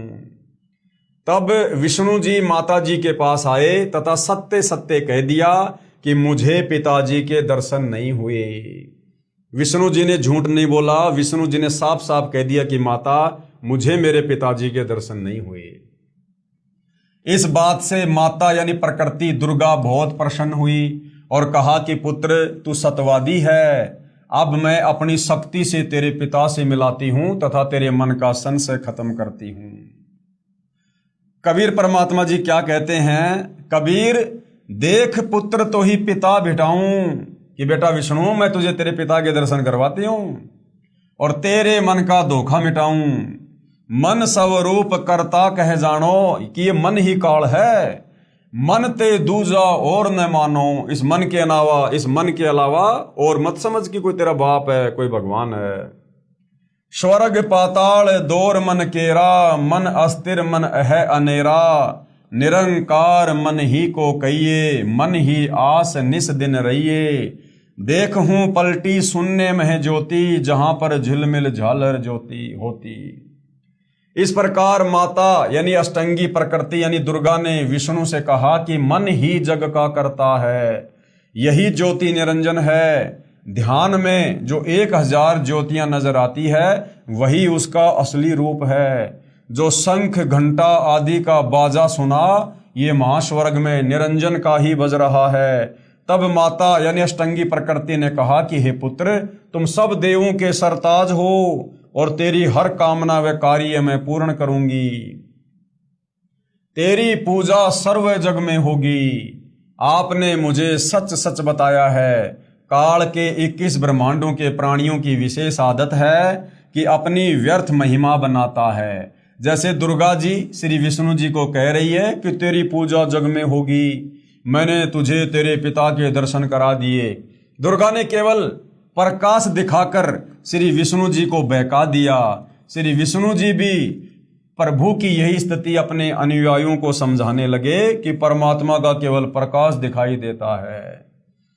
अब दुर्गा ने विष्णु जी को बहला दिया कि देख, मैं तुझे तेरे बाप के दर्शन करवाती हूं ब्रह्म के। और सहस्रार कमर में ध्यान लगवाकर जो 1000 ज्योतियां हैं, 1000 पंखड़ियों का वो कमल है सहस्रार कमल, तो वहां पर वो प्रकाश दिखा दिया और विष्णु जी को शांत कर दिया। विष्णु जी भी खुश हो गए कि हाँ, मैंने अपने पिता के दर्शन कर लिए। और आगे फिर विष्णु जी ने भी अपने भक्तों को वही ज्ञान प्रचार करना शुरू कर दिया। अब उस ब्रह्म की वास्तविक स्थिति का, परमात्मा की वास्तविक स्थिति का विष्णु को भी नहीं पता। जैसा उसको दुर्गा ने बहकाया वैसा ही आगे विष्णु जी ने प्रचार करना शुरू कर दिया कि भगवान का तो प्रकाश देखा जा सकता है। तो आगे चलकर फिर पूरी दुनिया ने ये मान लिया कि परमात्मा निराकार है, परमात्मा दिखाई नहीं देता, केवल परमात्मा का प्रकाश देखा जा सकता है। जिस कारण से पूरी दुनिया ने भगवान को निराकार मान लिया। जबकि भाई और बहनों, परमात्मा तो निराकार है ही नहीं, ये काल भी निराकार नहीं है, ये काल भी साकार है, लेकिन ये अव्यक्त रहता है, ये किसी को दर्शन नहीं देता है। परमात्मा निराकार है, यानी विष्णु ने आगे बताना शुरू कर दिया। इसके बाद आदि भवानी यानी रुद्र महेश जी के पास गई, यानी शंकर जी के पास गई, अपने तीसरे बेटे के पास, तथा कहा कि महेश यानी शंकर, तू भी कर ले अपने पिता की खोज। तेरे दोनों भाइयों को तो तुम्हारे पिताजी के दर्शन हुए नहीं, उनको जो देना था वह प्रदान कर दिया मैंने, अब आप मांगो जो मांगना है। तब महेश ने कहा यानी शंकर जी ने कहा कि हे जननी यानी हे माता, मेरे दोनों बड़े भाइयों को पिता के दर्शन नहीं हुए, फिर प्रयत्न करना बेकार है। कृपया मुझे ऐसा वरदान दो कि मैं अमर यानी मृत्युंजय हो जाऊं, मैं कभी ना मरूं। तब माता ने कहा कि ये मैं नहीं कर सकती, हाँ युक्ति बता सकती हूं जिससे तेरी आयु सबसे लंबी बनी रहेगी। अब शंकर जी ने क्या कहा कि माता जी, जब मेरे दोनों भाइयों को मेरे पिता ने दर्शन नहीं दिए तो मैं तो प्रयत्न ही नहीं करूंगा, व्यर्थ है। लेकिन मुझे एक आशीर्वाद दे दो, मैं मृत्युंजय हो जाऊं, मैं कभी ना मरूं, अमर हो जाऊं। क्योंकि भाई और बहनों, हम सभी आत्माएं पहले सतलोक में थी और सतलोक में हम सब मृत्युंजय थे, हम कभी नहीं मरा करते थे, अमर थे। तो आत्मा को रह रहकर वो कसक रहती है कि मैं कभी ना मरूं, मैं कभी ना मरूं, मरने से डर लगता है। तो शंकर जी ने कहा कि मां मुझे ऐसा वरदान दे दे कि मैं मृत्युंजय हो जाऊं। तो दुर्गा ने कहा कि बेटा 21 ब्रह्मांड में तो कोई भी मृत्युंजय नहीं है, कोई और वरदान मांग ले। तो दुर्गा ने क्या कहा कि बेटा मैं तुझे एक युक्ति बता सकती हूं जिससे तेरी आयु सबसे ज्यादा लंबी बनी रहेगी। विधि योग समाधि है, यानी तू बहुत ज्यादा समाधि लगाया कर, अपनी श्वासों को रोक कर तू समाधि अवस्था में रहा कर। क्योंकि भाई और बहनों, हम सबका शरीर चाहे देवता हो, चाहे हम स्त्री पुरुष हों, चाहे हम मनुष्य हों, ये जो शरीर है ये श्वासों से चलता है। जितनी ज्यादा श्वासें बर्बाद होंगी उतनी जल्दी हमारी मृत्यु होगी। तो दुर्गा ने शंकर जी को विधि बता दी कि तू समाधि में रहकर श्वासों का कम से कम प्रयोग किया कर, इससे तेरी उम्र लंबी हो जाएगी। इसलिए महादेव यानी शंकर जी ज्यादातर समाधि में ही रहते हैं। इस प्रकार माता यानी अष्टंगी प्रकृति ने, दुर्गा ने तीनों पुत्रों को विभाग बांट दिए। कौन कौन से विभाग बांट दिए? रजगुण विभाग ब्रह्मा जी को दे दिया, सतगुण विभाग विष्णु जी को और तमगुण शंकर जी को। भगवान ब्रह्मा जी को काल लोक में 184 के चोले यानी शरीर रचने बनाने का अर्थात रजोगुण प्रभावित करके संतान उत्पत्ति के लिए विवश करके जीव उत्पत्ति कराने का विभाग प्रदान किया। जितने भी प्राणी 21 ब्रह्मांड में तीनों लोकों में, पृथ्वीलोक, स्वर्गलोक, पाताल लोक में जितने भी प्राणी हैं, चाहे गधा, कुत्ता, सुअर, स्त्री, पुरुष, जो बच्चे पैदा करने की जो इच्छा जागृत होती है, विषय वासना, काम वासना, संभोग करने की, सेक्स करने की, ये ब्रह्मा जी के रजोगुण के दबाव के कारण होती है। तो रजोगुण का जो विभाग था वो दुर्गा ने श्री ब्रह्मा जी को दे दिया और भगवान विष्णु जी को इन जीवों के पालन पोषण कर्म अनुसार करने तथा मोह ममता उत्पन्न करके स्थिति बनाए रखने का विभाग दिया और आपस में एक दूसरे को मोह ममता में बांध के रखने का जो शतोगुण का विभाग है, ये मेरा खेत, ये मेरी प्रॉपर्टी, ये मेरा प्लॉट, एक एक इंच जमीन के लिए लोग मुकदमा कर देते हैं, लड़ मरते हैं, भाई भाई को मार देता है। तो ये जो मोह ममता है, जो ये संपत्ति के प्रति, अपने बेटा बेटी के प्रति, ये श्री विष्णु जी के सतोगुण के प्रभाव के कारण है, जो दुर्गा ने इसको विष्णु जी को दिया। भगवान विष्णु जी को इन जीवों के पालन पोषण करने तथा मोह ममता उत्पन्न करके स्थिति बनाए रखने का विभाग दिया। फिर तीसरे भगवान शंकर जी को क्या दिया? महादेव को संहार करने का विभाग प्रदान किया, यानी लोगों को मार मार के अपने पिता काल के पास भेजने का डिपार्टमेंट है। क्योंकि इनके पिता निरंजन को, काल को, ब्रह्म को 1 लाख मानव शरीरधारी जीव प्रतिदिन खाने पड़ते हैं। यहां पर मन में एक प्रश्न उत्पन्न होगा कि ब्रह्मा, विष्णु तथा शंकर जी से उत्पत्ति, स्थिति और संहार कैसे होता है? ये तीनों तो अपने अपने लोक में रहते हैं ऊपर। तो गुरुदेव भगवान कैसे समझा रहे हैं कि ऊपर के लोक में बैठकर भी ये नीचे के लोकों के जीवों को कैसे प्रभावित करते हैं। जैसे आजकल संचार प्रणाली को, यानी जो हम लोग बात करते हैं मोबाइल से, जैसे आजकल संचार प्रणाली को चलाने के लिए उपग्रहों को ऊपर आसमान में छोड़ा जाता है और वे नीचे पृथ्वी पर संचार प्रणाली को चलाते हैं। यानी ऊपर अंतरिक्ष में तो उपग्रह होते हैं, सैटेलाइट होती हैं, और नीचे उन सैटेलाइट से निकल रही वो तरंगें नीचे का जो टावर होता है वहां आती है, वहां से हम सब के मोबाइल में आती है और हम सब आपस में बातचीत करते हैं। तो इसी प्रकार ब्रह्मा, विष्णु, महेश ऊपर अपने अपने लोक में बैठकर वहां से अपने गुणों के प्रभाव से लोगों को प्रभावित करके अपना कार्य करते हैं। ठीक इसी प्रकार ये तीनों देव जहां भी रहते हैं, इनके शरीर से निकलने वाले सूक्ष्म गुण की तरंगें तीनों लोकों में अपने आप हर प्राणी पर प्रभाव बनाए रखते हैं।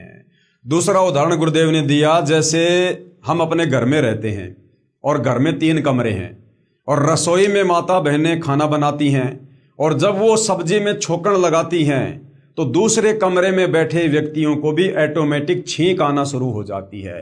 क्योंकि छोकन कहाँ लगा? रसोई में। रसोई में छोकन लगने से मिर्च की जो सूक्ष्म जो वो तरंगे थी वो दूसरे कमरे में बैठे व्यक्तियों को भी प्रभावित कर रही हैं, उनको भी छींक आ रही है, वो छींकने के लिए विवश हो रहे हैं।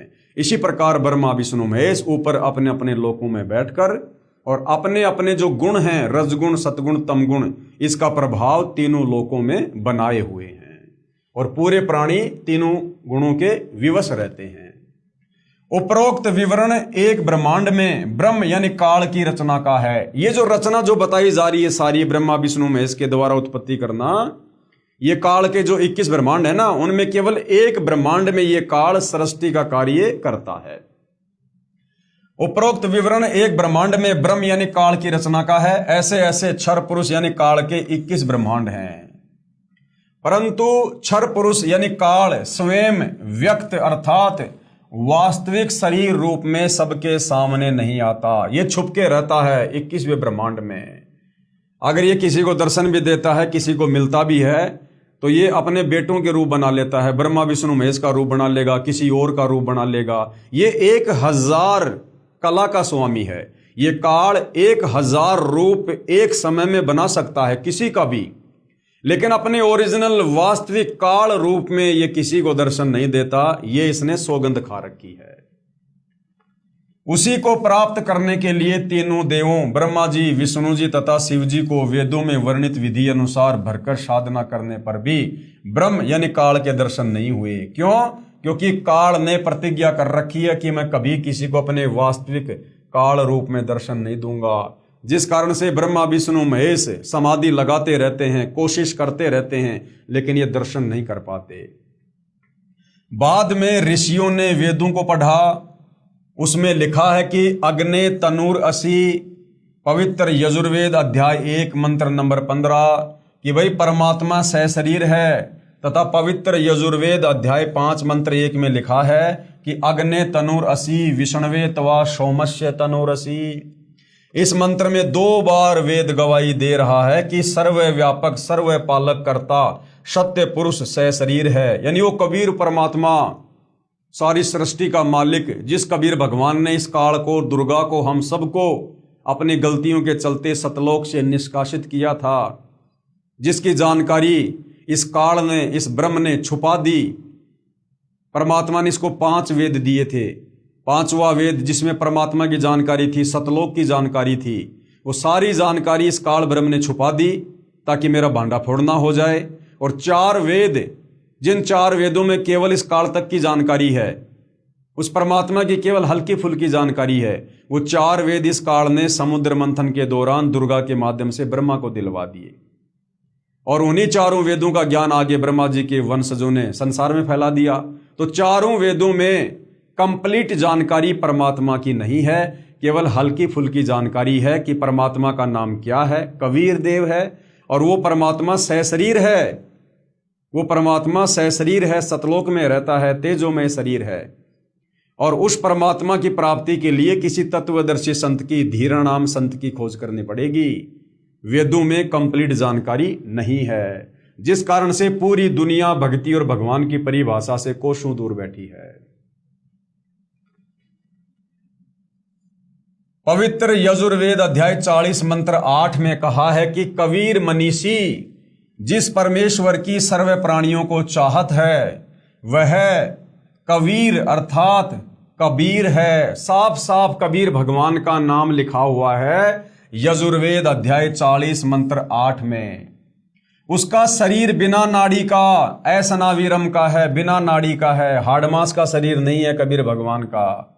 शुक्रम यानी वीर्य से बनी, 5 तत्व से बनी, भौतिक अकायम काया रहित है। जैसे आप और हमारा शरीर शुक्र से बना है, वीर्य से बना है, माता पिता के सहयोग से बना है, 5 तत्व का बना है, हाड़ मांस का बना हुआ है।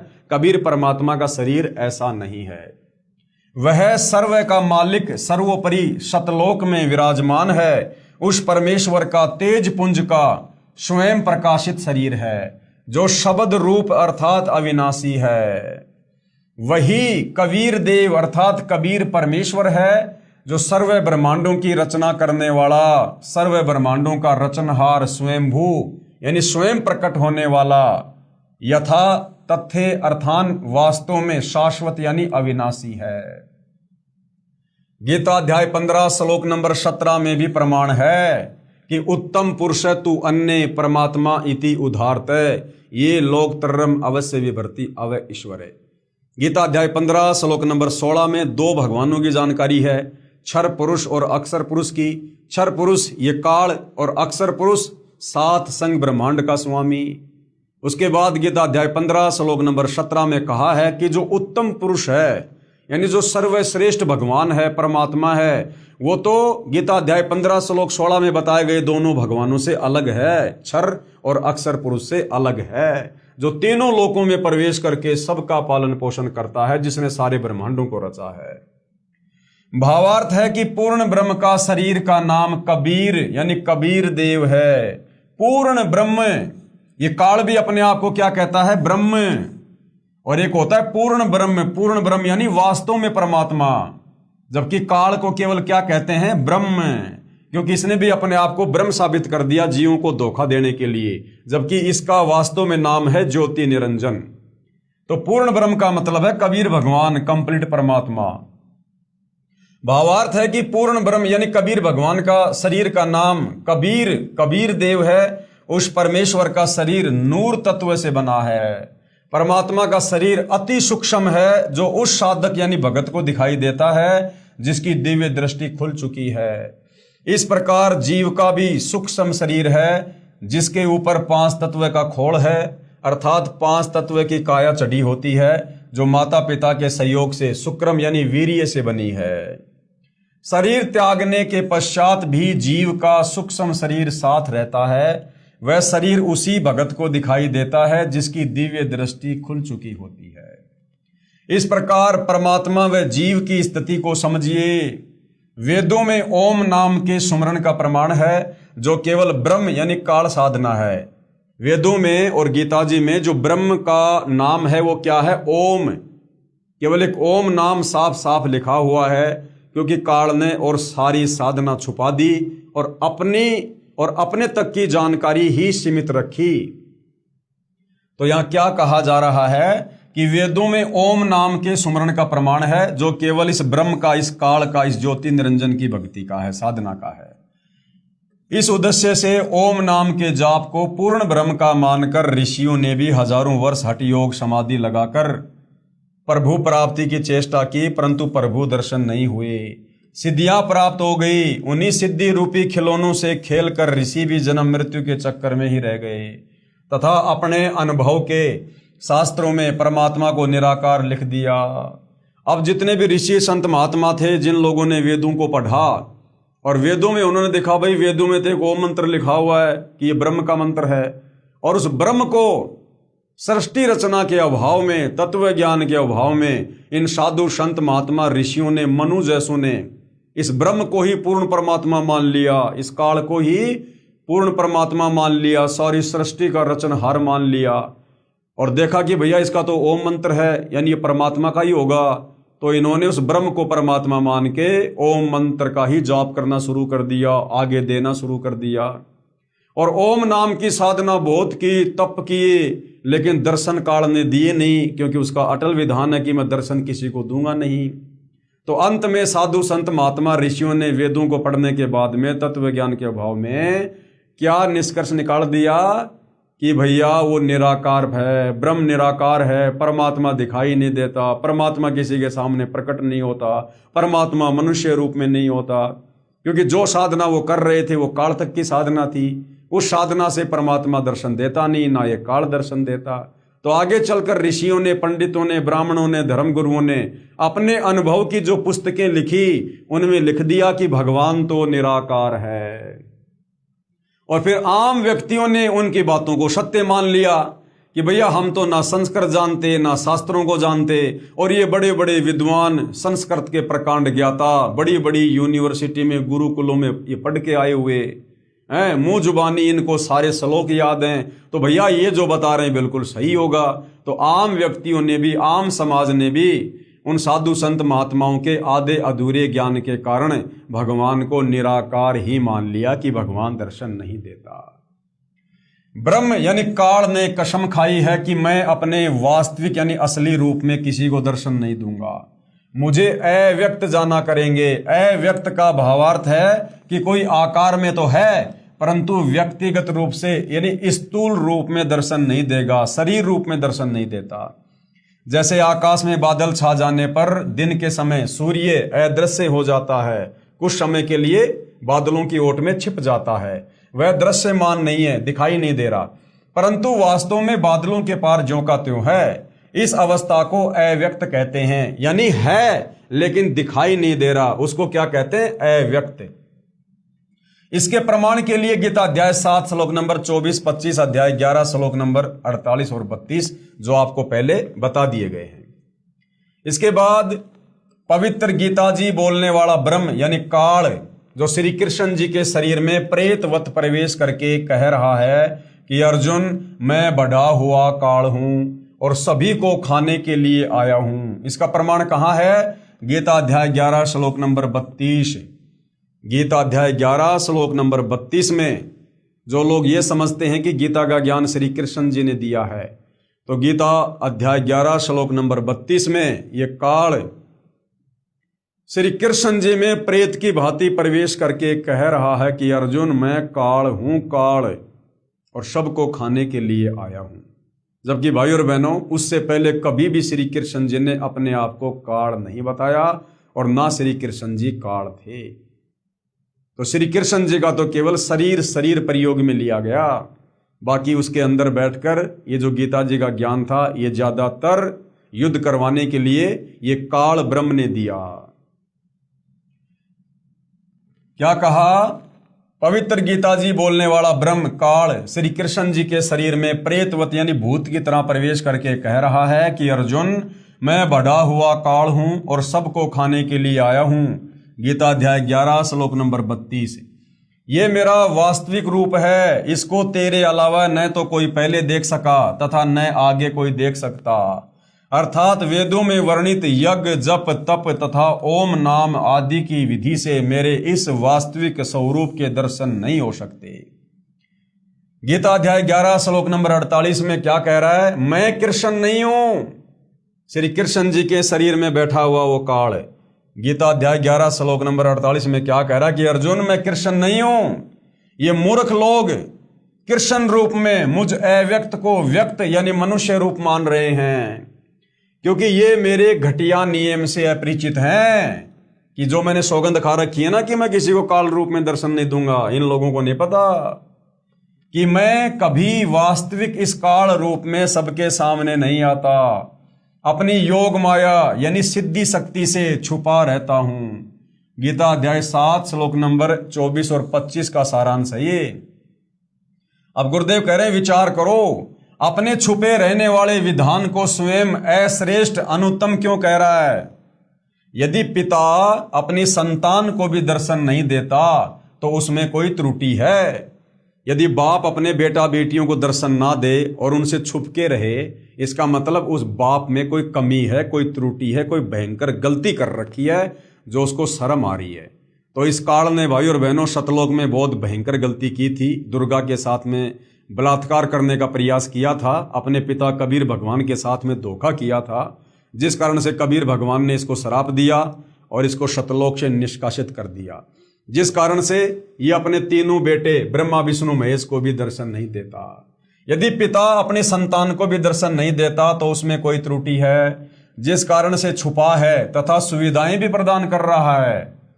काल ब्रह्म को श्रापवश 1,00,000 मानव शरीरधारी प्राणियों का आहार करना पड़ता है तथा 25% प्रतिदिन जो ज्यादा उत्पन्न होते हैं उन्हें ठिकाने लगाने के लिए तथा कर्म भोग का दंड देने के लिए 84 लाख योनियों की रचना की हुई है। ये दुर्गा के माध्यम से प्रतिदिन 1,00,000 मानव शरीरधारी प्राणियों का भोजन करता है और प्रतिदिन दुर्गा के माध्यम से 1,25,000 जीवों की उत्पत्ति करवाता है। अब रोजाना 1,25,000 की उत्पत्ति क्यों होती है भाई और बहनों? क्योंकि 1,00,000 तो ये खा जाता है। और 1,25,000 की उत्पत्ति क्यों हो रही है?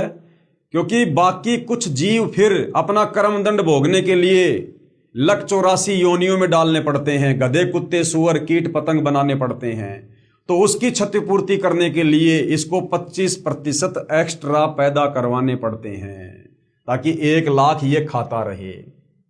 यदि सबके सामने बैठकर किसी की बेटी, किसी की पत्नी, किसी के बेटे, माता पिता को खाएगा तो सबको ब्रह्म से घृणा हो जाए तथा जब भी कभी पूर्ण परमात्मा कबीर अग्नि, कबीर देव, कबीर परमात्मा स्वयं आए या अपना कोई संदेश वाहक दूत भेजे तो सभी प्राणी सत भक्ति करके काल के जाल से निकल जाएंगे। ये दर्शन क्यों नहीं देता? ये 21वें ब्रह्मांड में उस ब्रह्मलोक में छुपकर क्यों खाता है जीवों को प्रतिदिन 1,00,000 को? अगर ये सबके सामने बैठकर खाने लग जाए तो सबको पता चल जाएगा कि भैया ये तो काल है और ये तो 1,00,000 को रोजाना खाता है। इसीलिए अपने तीनों बेटों के माध्यम से इसने यहाँ पर ये सृष्टि का कार्य शुरू कर रखा है। ये तो आप और हमारी खेती करवा रहा है। खेती यहाँ पर जैसे किसान गेहूं की खेती करता है अपने लिए, अपने परिवार के लिए, उसी प्रकार ये काल तो हम जीवों की रजगुण ब्रह्मा के माध्यम से काम वासना से उकसाकर ये हमारी कोई यहाँ पर खेती कर रहा है अपने भोजन के लिए, तो सबको पता चल जाएगा। और जब कभी परमात्मा यानी परमात्मा तो आते रहते हैं सतलोक से यहाँ चलकर तत्वदर्शी संत के रूप में, तो जब वो कबीर भगवान यहाँ आए और हमें ये सारी राम कहानी बताए, सृष्टि रचना कि ये काल क्यों है, क्यों खाता है, क्यों आया यहाँ पर, क्यों तुम जन्म रहे हो, मर रहे हो, क्यों तुम्हारा कभी बेटा मर जाता, कभी बेटी मर जाती है, क्यों इस काल को रहम नहीं आता जिसको तुम भगवान मानकर पूज रहे हो? क्या भगवान किसी का बेटा बेटी मारता है क्या? काल मौत करता है क्या? तो सब जीवों को राम कहानी समझ में आ जाएगी सृष्टि रचना सुनकर। तो सारे के सारे इस काल की जेल से बाहर निकलने का प्रयास करेंगे और तत्वदर्शी संत की शरण में आकर अपनी आत्मा का कल्याण करवा लेंगे। और सारे जीव 21 ब्रह्मांड से बाहर चले जाएंगे तो फिर यहां पर काल क्या खाएगा? इसलिए काल को डर है, इसलिए ये 21वें ब्रह्मांड में बैठकर अकेला खाता है और किसी को भेद नहीं लगने देता। फिर इसका भेद स्वयं वो कबीर भगवान शतलोक से चलकर पृथ्वी लोक पर तत्वदर्शी संत के रूप में प्रकट होकर अपना तत्व ज्ञान देकर सृष्टि रचना के माध्यम से खुद ही बताता है, जो आज सतगुरु रामपाल जी बता रहे हैं।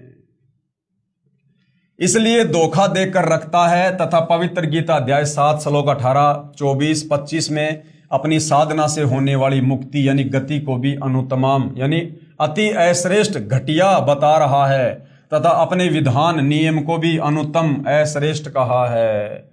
गीता अध्याय 7 श्लोक नंबर 18 में ये काल अपनी साधना को भी, ओम नाम की भक्ति को भी घटिया अनुतमाम कह रहा है कि भैया मेरी ओम नाम की साधना करके तुम कहाँ जाओगे? ब्रह्मलोक में जाओगे। ब्रह्मलोक में थोड़े बहुत दिन सुख भोग लोगे, फिर तुम्हारा जब वो पुण्य समाप्त होगा, भक्ति कमाई खर्च होगी, फिर तुम्हें नीचे आना पड़ेगा, नरक में भी जाना पड़ेगा, जन्म मरण के चक्कर में भी आना पड़ेगा, गधा कुत्ता सुअर लक 84 में भी जाना पड़ेगा। इसलिए काल गीता अध्याय 7 श्लोक नंबर 18 में अपनी खुद की ब्रह्म साधना को भी अनुतमाम अश्रेष्ठ घटिया बता रहा है कि मेरी भक्ति से भी जन्म मरण का रोग समाप्त नहीं हो सकता, तुम सतलोक नहीं जा सकते। इसलिए धोखा देकर रखता है तथा पवित्र गीता अध्याय 7 श्लोक 18, 24, 25 में अपनी भक्ति यानी ओम नाम की साधना से होने वाली मुक्ति यानी उस गति को भी अनुतमाम यानी अति अश्रेष्ठ कहा है तथा अपने विधान यानी मैं कभी किसी को दर्शन नहीं दूंगा, अपने नियम को भी अनुत्तम यानी अश्रेष्ठ कहा है। प्रत्येक ब्रह्मांड में बने ब्रह्मलोक में एक महास्वर्ग बनाया है इस काल ने। महास्वर्ग में एक स्थान पर नकली सतलोक बना रखा है, नकली अलख लोक बना रखा है, नकली अगम लोक तथा नकली अनामी लोक की रचना प्राणियों को धोखा देने के लिए प्रकृति यानी दुर्गा आदि माया द्वारा करवा रखी है। यानी इस काल ने भी अपने 21 ब्रह्मांड में इसने सतलोक की डुप्लीकेट रचना करवा रखी है जीवों को धोखा देने के लिए। अनामी लोक, अगम लोक, अलख लोक, सतलोक, ये नकली लोक बनवा रखे हैं। कबीर साहिब का एक शब्द है, कर नैनो दीदार महल में प्यारा है। उसमें वाणी है कि काया भेद किया निर्वारा, ये सब रचना पिंड मंझारा है। माया अविगत जाल पसारा, सो कारीगर भार्या है। आदि माया की नी चतुराई और झूठी बाजी पिंड दिखाई। अविगत रचना रची अंडमाही, वाका प्रतिबिंब डारा है। काया भेद किया निर्वारा और ये सब रचना पिंड मंझारा, एक ब्रह्मांड की रचना इस काल ने शरीर में करवा रखी है। और माया अविगत जाल पसारा और दुर्गा के माध्यम से, ब्रह्मा विष्णु महेश के माध्यम से अपना पूरा जाल फैला रखा है काल ने जीवों को फंसाने के लिए। सो कारीगर भारा है, ये जो काल है ये भी भयंकर कारीगर है। आदि माया की नी चतुराई, इस दुर्गा ने चतुराई कर रखी है, झूठी बाजी पिंड दिखाई। नकली शतलोक, नकली अगम लोक, नकली अनामी लोक की रचना इस एक ब्रह्मांड में इस काल ने दुर्गा के माध्यम से जीवों को फंसाने के लिए करवा रखी है। अविगत रचना रची अंडमाही, वाका प्रतिबिंब डारा है। एक ब्रह्मांड में अन्य लोकों की भी रचना है, जैसे श्री ब्रह्मा जी का लोक, श्री विष्णु जी का लोक, श्री शिव जी का लोक, जहां पर बैठकर तीनों प्रभु यानी ब्रह्मा विष्णु महेश नीचे के 3 लोकों स्वर्ग लोक, इंद्र का लोक, पृथ्वी लोक तथा पाताल लोक पर एक ब्रह्मांड का ये चित्र है भाइयों और बहनों, पूरा यहां पर गुरुदेव भगवान ने बनाकर समझा रखा है। ये एक ब्रह्मांड का पूरा चित्र इस काल में दुर्गा के माध्यम से सेट जो है ये करवा रखा है। ये सबसे ऊपर ये सतोगुण प्रधान क्षेत्र है, जहां पर ये काल स्वयं महाविष्णु रूप में रहता है और अपनी पत्नी दुर्गा को महालक्ष्मी रूप में रखता है। यहाँ पर जो संतान उत्पन्न होती है उसको ये विष्णु का नाम देते हैं। ये तमोगुण प्रधान क्षेत्र है, जहाँ पर ये काल स्वयं महाशिव रूप में रहता है, अपनी पत्नी दुर्गा को महापार्वती रूप में रखता है। और जो बच्चा ये लोग यहाँ पर शारीरिक संबंध बना के पैदा करते हैं उसको तमोगुण युक्त कर देते हैं, उसका नाम शंकर रखते हैं। फिर ये रजोगुण प्रधान क्षेत्र है, यहाँ पर स्वयं ये काल महाब्रह्मा रूप में रहता है, अपनी पत्नी दुर्गा को महासावित्री रूप में रखता है, और जो संतान यहाँ पर शारीरिक संभोग के द्वारा ये उत्पन्न करते हैं उसको रजोगुण युक्त कर देते हैं और उसका नाम ये रख देते हैं ब्रह्मा। ये दुर्गा जी का लोक है यहाँ पर, और इस दुर्गा के माध्यम से काल ने यहाँ पर ये नकली अनामी लोक, नकली अगम लोक, नकली अलख लोक, नकली सतलोक की रचना करवा रखी है। ये महाइंद्र का द्वीप है, और बहुत सारी जो रचना है काल ने यहाँ पर जो है ये करवा रखी है। ज्योति निरंजन काल ब्रह्म के लोक 21 ब्रह्मांड का लघु चित्र, ये इसका टोटल 21 ब्रह्मांड है भाई और बहनों। टोटल 21 ब्रह्मांड को इस प्रकार इसने एक अंडे के आकार में इसको पैक कर रखा है पूरे को। ये टोटल इसके 21 ब्रह्मांड है, 21 ब्रह्मांड है। 21 ब्रह्मांडों को टोटल इस काल ने कैद किया हुआ है। और 21 ब्रह्मांडों को इसने किस प्रकार से सेट कर रखा है? इसने 4 महाब्रह्मांड बनाए। ये 4 महाब्रह्मांड काल ने बनाए। ये 4 जो आप देख रहे हो ना, ये अंडे की आकृति, ये काल ने 4 महाब्रह्मांड बनाए। और एक महाब्रह्मांड में इसने 5 ब्रह्मांडों को सेट कर दिया। इसके पास में टोटल कितने ब्रह्मांड है? 21 ब्रह्मांड है। तो इसने एक महाब्रह्मांड में 5 ब्रह्मांड सेट कर दिए इस प्रकार से। तो इसके 20 ब्रह्मांड तो यहां पर 4 महाब्रह्मांडों में सेट हो गए इनमें। और फिर इसने एक महाब्रह्मांड जितनी जगह इसने सबसे ऊपर अपने स्वयं के रहने के लिए जो है इसने जो है सुरक्षित रख ली।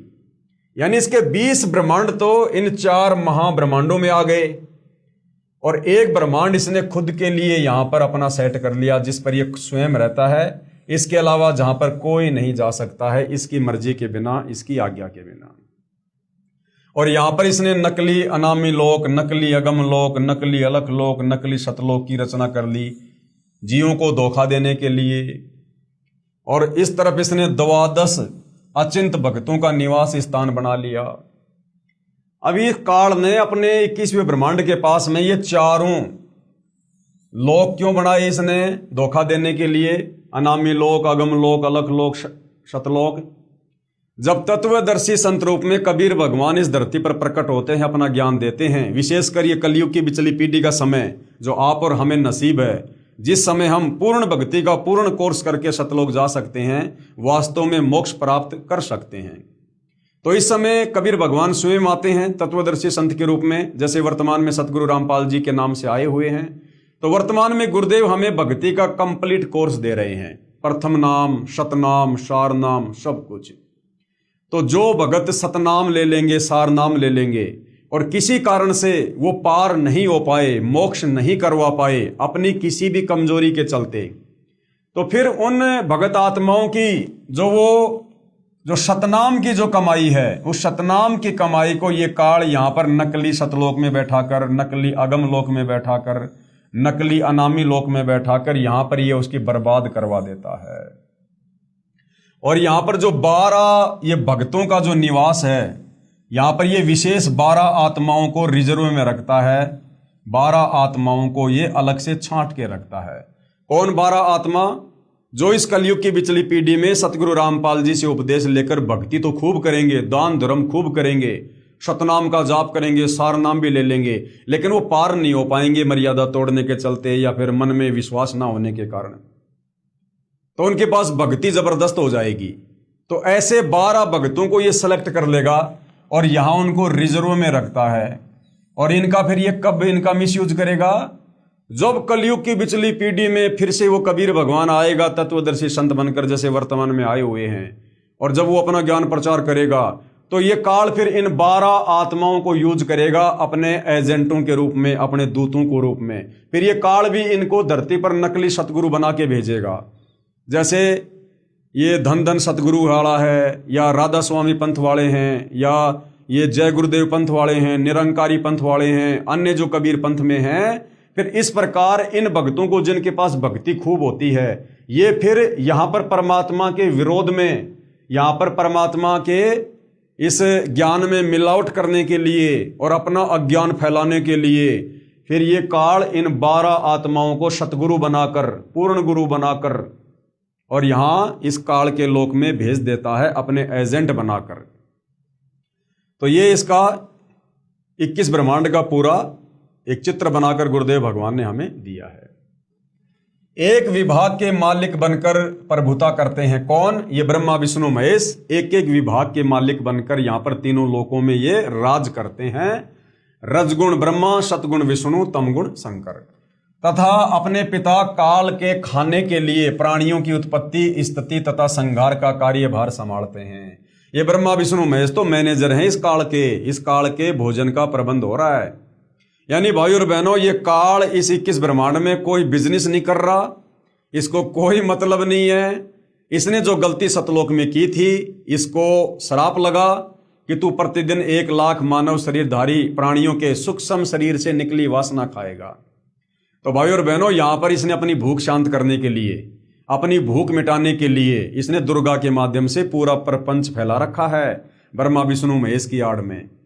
और ये केवल इस ब्रह्मा से रजोगुण के माध्यम से आप और हम जीवों से उत्पत्ति करवाता है। हम बेटा बेटी जो पैदा कर रहे हैं ना काम वासना के वशीभूत होकर, ये काल अपने भोजन के लिए करवा रहा है। हम काल की खुराक तैयार कर रहे हैं यहां पर, और कोई काम नहीं है इसका। ये अपना कर्म भोग रहा है यहां पर, अपनी भूख मिटा रहा है। ये तीनों प्रभुओं की भी जन्म व मृत्यु होती है। इन तीनों भगवानों की, ब्रह्मा विष्णु महेश की भी जन्म और मृत्यु होती है। तब काल इन्हें भी खाता है, और इनको भी ये काल इसी प्रकार से तपस्या पे भून भून के इनके सूक्ष्म शरीर से वासना निकाल निकाल के खाता है। ये काल अपने तीनों बेटों को भी नहीं छोड़ता।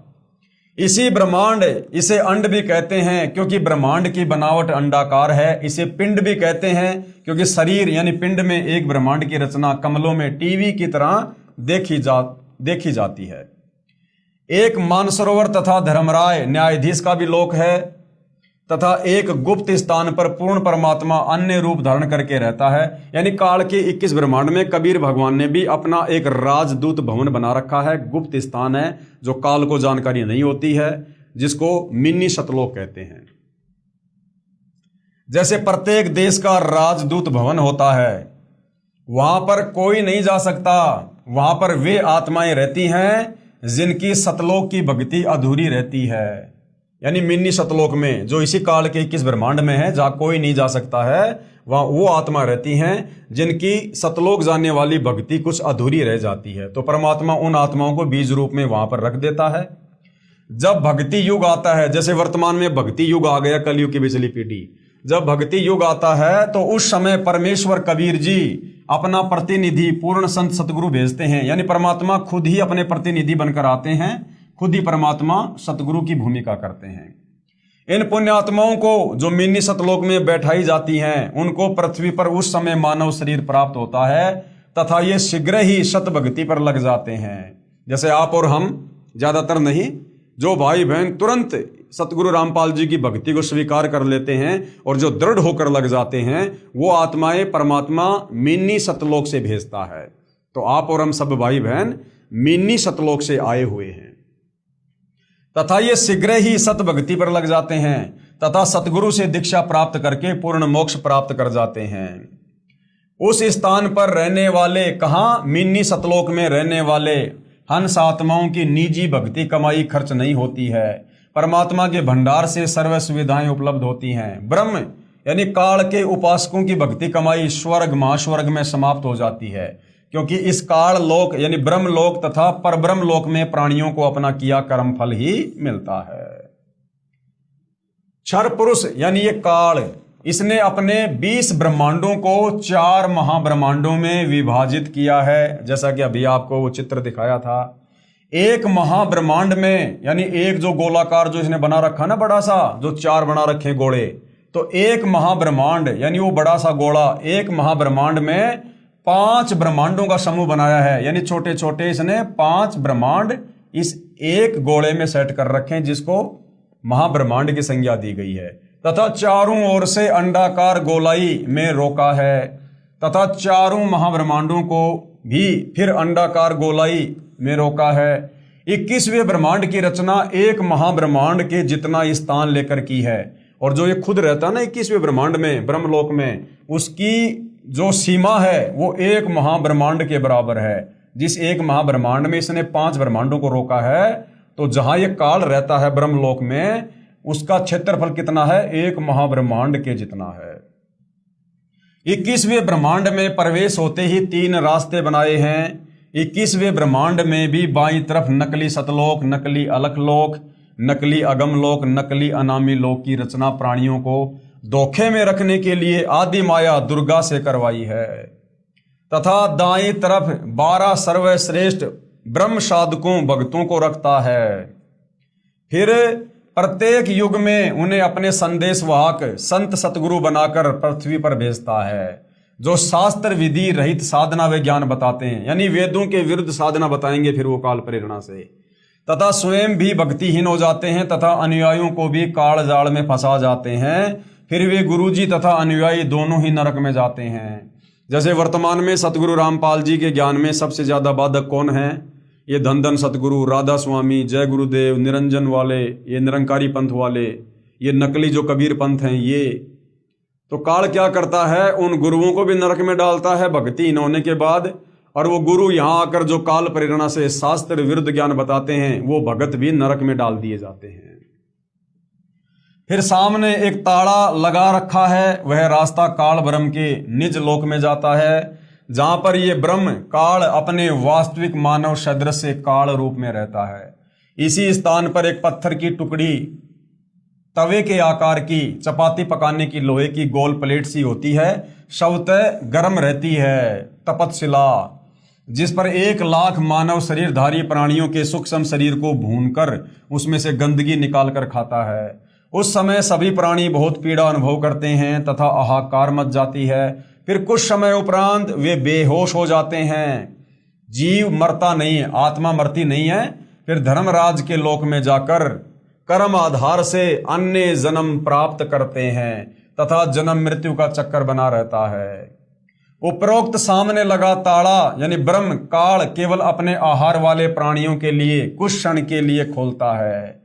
यानी ऊपर जिस ब्रह्मलोक में ये काल रहता है उसका जो ताड़ा है, जो दरवाजा है, ये काल केवल उसी समय खोलता है जब जीवों को अपने भोजन के लिए अंदर लेना होता है, उसके बाद बंद कर देता है। पूर्ण परमात्मा के सतनाम व सारनाम से ये ताड़ा स्वयं खुल जाता है। ऐसे काल का जाल पूर्ण परमात्मा कबीर देव कबीर साहिब ने स्वयं ही अपने निजी भगत धर्मदास जी को समझाया। तो ये है भाइयों और बहनों इस काल की साजिश, किस प्रकार से ये काल यहाँ पर अपने 3 पुत्रों और अपनी पत्नी दुर्गा के माध्यम से आप और हम सभी जीवों की खेती कर रहा है। आप और हमें केवल अपने भोजन के लिए यहाँ पर पाल के रखे हुए है। ब्रह्मा जी के माध्यम से काम वासना से उत्तेजित करवाकर बच्चे पैदा करवाता है। विष्णु जी के सतोगुण के प्रभाव से आपस में परिवारों को बांध के रखता है मोह ममता में, और शंकर जी के तमोगुण के प्रभाव से फिर लड़ाई झगड़े में, मुकदमेबाजी में, एक्सीडेंट में, अन्य किसी कारण से हमारी मृत्यु करवा देता है और प्रतिदिन 1 लाख को ये खाता है। तो भाइयों और बहनों, इसलिए ये जो 21 ब्रह्मांड है ये सतलोक की जेल है। यहाँ आकर ये काल भी अपना कर्म भोग रहा है, दुर्गा भी अपना कर्म भोग रही है, ब्रह्मा विष्णु महेश भी अपना कर्म भोग रहे हैं, और आप और हम जितने भी जीव जिन्होंने हाथ खड़ा किया था इस काल के साथ आने के लिए, हम भी यहाँ पर सजा भोग रहे हैं। और ये सजा हम उस समय तक भोगते रहेंगे, जन्म और मृत्यु के चक्कर में असहनीय कष्ट भोग कर। फिर 184 योनियों में गधे, कुत्ते, सुअर, कीट, पतंग, मक्खी, मच्छर बन बनकर फिर नरक में डाला जाता है। मनुष्य शरीर में जो भी हम कर्म कुकर्म करते हैं उनकी सजा निर्धारित है। वो सजा फिर हमारे को नरक में अलग से भोगनी पड़ती है। हर मनुष्य जन्म में मृत्यु के बाद ये हमें तपतशिला पर भून भून के खाता है। तो ये सजा हम भाइयों और बहनों उस कर्म की भोग रहे हैं जो हमने सतलोक में गलती की थी। अपने पिता कबीर भगवान से हमने विश्वासघात किया था। हमने इस एक जीव इस काल के ऊपर हमने आसक्ति लगाई थी। तो भाइयों और बहनों, हम सतलोक के वासी हैं। हम सतलोक में रहा करते थे, अखंड सुख भोगा करते थे, किसी चीज़ की कोई कमी नहीं थी। ना वहाँ पर जन्म था, ना कोई मृत्यु थी, ना कोई बुढ़ापा था, ना कोई रोग था, ना वहाँ पर कोई तपतशिला है, ना गधा कुत्ता सुअर बनना है, ना लक 84 है, ना नरक भोगना है, ना कोई कष्ट है, ना पीड़ा है, ना कोई मानसिक टेंशन है, ना कोई काम धंधा करना, ना कोई राजनीति, ना कोई राग द्वेष ईर्ष्या मन मुटाव छल कपट चोरी जारी काला बाजारी मिलावट कुछ नहीं है। वहां हम अमर थे, अमर अविनाशी। यहां हम उस कर्म की सजा भोगने के लिए आए हैं। हम सतलोक से यहां पर जेल काटने आए हैं, जेल काट रहे हैं। ये काल हमें यहां मनुष्य जन्म देकर थोड़ा बहुत कुछ सुख दे देता है, हल्का फुल्का कार कोठी मकान राजा मंत्री एमएलए सरपंच, और हम लोग भूल जाते हैं भक्ति और भगवान को कि बस हम तो ऐसे ही मौज करेंगे। और शरीर छूटने के बाद फिर ये गधा बना देता है, कुत्ता बना देता है, ऐसे हमें धोखे में रखता है अपने भोजन के लिए। तीनों गुणों के प्रभाव के चलते, रजगुण सतगुण तमगुण के प्रभाव के चलते ये हमारी बुद्धि को ऑफ रखता है। और यदि कोई भक्ति करना चाहता है, कोई मोक्ष प्राप्ति चाहता है, तो फिर ये अपने नकली काल के दूत भेजकर तरह तरह के संत भेजकर आचार्य शंकराचार्य धर्माचार्य पोप पादरी मुल्ला मौलवी पंडित काजी इनके माध्यम से हमारे से शास्त्र विरुद्ध साधना करवाता है, जिस साधना को करने के चलते हम कभी भी जो है मृत्यु पर विजय प्राप्त नहीं कर सकते, मोक्ष प्राप्त नहीं कर सकते। तो भाइयों और बहनों, जब तक वो कबीर भगवान खुद सतलोक से चलकर तत्वदर्शी संत बनकर इस धरती पर आकर हमें ये कंप्लीट जानकारी नहीं देता है, तब तक भाइयों और बहनों हम इस काल के षड्यंत्र को नहीं समझ पाते हैं, नहीं जान पाते हैं। और हम यहीं पर जैसे चक्की में आटा पीसा जाता है वैसे हम पिसते रहते हैं जन्म मृत्यु के चक्कर में। परमात्मा कहते हैं कि चलती चक्की देख कर दिया कबीरा रोए, चलती चक्की देख कर दिया कबीरा रोए, और दो पाटन के बीच में साबुत बचा न कोई। ये जो जन्म और मृत्यु की जो चक्की चल रही है जिसमें हम पिस रहे हैं, तो परमात्मा कहते हैं चलती चक्की देख कर दिया कबीरा रोए, यानी हमारे दुखों को देखकर परमात्मा भी दुखी होते हैं। और दो पाटन के बीच में साबुत बचाना कोई। इस चक्की के दो पाट कौन है? एक काल और एक ये दुर्गा, जो हम सबको पीस रहे हैं जन्म मृत्यु के चक्कर में, लक 84 के चक्कर में। तो कहते हैं साबुत बचाना कोई, और जो कीले से लागा रहे ताका बाढ़ ना बाका होए। चक्की का जो हत्था होता है उसको किला कहते हैं। दाने डालते समय कुछ दाने जो कीला होता है उससे वो चिपक जाते हैं। एक वो खड्डा होता है हल्का सा, उसमें कुछ दाने जो है वो गिर जाते हैं, जो उन पाटों के बीच में आकर नहीं पिसते हैं। तो वो किला कौन है? सतगुरु तत्वदर्शी संत कबीर भगवान। जो उस तत्वदर्शी संत की शरण में आ जाएंगे, उनके बताए अनुसार नाम उपदेश लेकर भक्ति करेंगे, कहते हैं उन जीवों की फिर वो तत्वदर्शी संत काल और दुर्गा से रक्षा करेगा। फिर उन्हें लक 84 में नहीं जाने देगा, नहीं पिसने देगा, कोई कष्ट नहीं होने देगा, जन्म मृत्यु के चक्कर में नहीं पड़ने देगा। उनको शत भक्ति देकर उनका मोक्ष करके शतलोक ले जाएगा। इसके अलावा भाइयों और बहनों, 21 ब्रह्मांड में हमें कोई भी सृष्टि रचना की जानकारी देने वाला नहीं है। कोई भी हमें ब्रह्मा विष्णु महेश और काल और दुर्गा के जाल से बाहर निकालने वाला नहीं है। तो भाइयों और बहनों, आज बहुत ही जबरदस्त मौका है, बहुत ही जबरदस्त सुअवसर है। कबीर भगवान सतलोक से चलकर संत रामपाल जी के नाम से खुद धरती पर प्रकट हैं। सौभाग्य हिंदुस्तान में प्रकट हैं। आप और हम भाषा समझ सकते हैं, संकेतों को समझ सकते हैं, आसानी से भक्ति ग्रहण कर सकते हैं, आत्मा का कल्याण करवा सकते हैं। ये मौका विदेश वालों को नहीं है जितना मौका आप और हमें हिंदुस्तान वालों को है। अब भी यदि हम ये मौका चूकेंगे तो हमसे बड़ा निर्भागी व्यक्ति फिर संसार में कोई और नहीं है। तो भाइयों और बहनों, सृष्टि रचना अभी जारी है, और यदि आपको सृष्टि रचना का ज्ञान समझ में आ रहा है, काल बलि का षड्यंत्र समझ में आ रहा है, तो सतगुरु रामपाल जी से उपदेश लीजिए। उपदेश के लिए आप सतलोक आश्रम के मोबाइल नंबर पर संपर्क कर सकते हैं, गूगल पर सर्च कर सकते हैं, यूट्यूब पर सर्च कर सकते हैं। सतलोक आश्रम की वेबसाइट है www.jagatgururampalji.org। इस वेबसाइट पर जाकर आप जी संत रामपाल जी के सत्संग भी सुन सकते हैं, पुस्तकें भी पढ़ सकते हैं, उनके संपर्क सूत्र भी प्राप्त कर सकते हैं। नाम दीक्षा केंद्र कहाँ कहाँ है, नाम दीक्षा कैसे मिलेगी, सारी जानकारी प्राप्त कर सकते हैं और अपनी आत्मा का कल्याण भी करवा सकते हैं। तो भाइयों और बहनों, आज की सृष्टि रचना में केवल इतना ही। अगले वीडियो में फिर हम परब्रह्म के विषय में, अक्षर पुरुष के विषय में जानकारी प्राप्त करेंगे कि अक्षर पुरुष ने सतलोक में क्या गलती की, जिस कारण से परमात्मा ने काल की भांति उसे भी दंड देना पड़ा। तो कल के वीडियो में हम आगे की जानकारी प्राप्त करेंगे, जो जानकारी पूज्य गुरुदेव भगवान परमेश्वर रामपाल जी ने इस पवित्र पुस्तक ज्ञान गंगा में डाली है। तब तक गुरुदेव भगवान हम सबको आज्ञा दें, आशीर्वाद दें, सद्बुद्धि दें, हमारा मार्गदर्शन करें, हम नीचों का ज्ञान योग खोलें, हमें उनका तत्व ज्ञान समझ में आ सके और हम अपनी आत्मा का नाम उपदेश लेकर कल्याण करवा सकें। बंदी छोड़ सतगुरु रामपाल जी परमेश्वर जी की जय हो।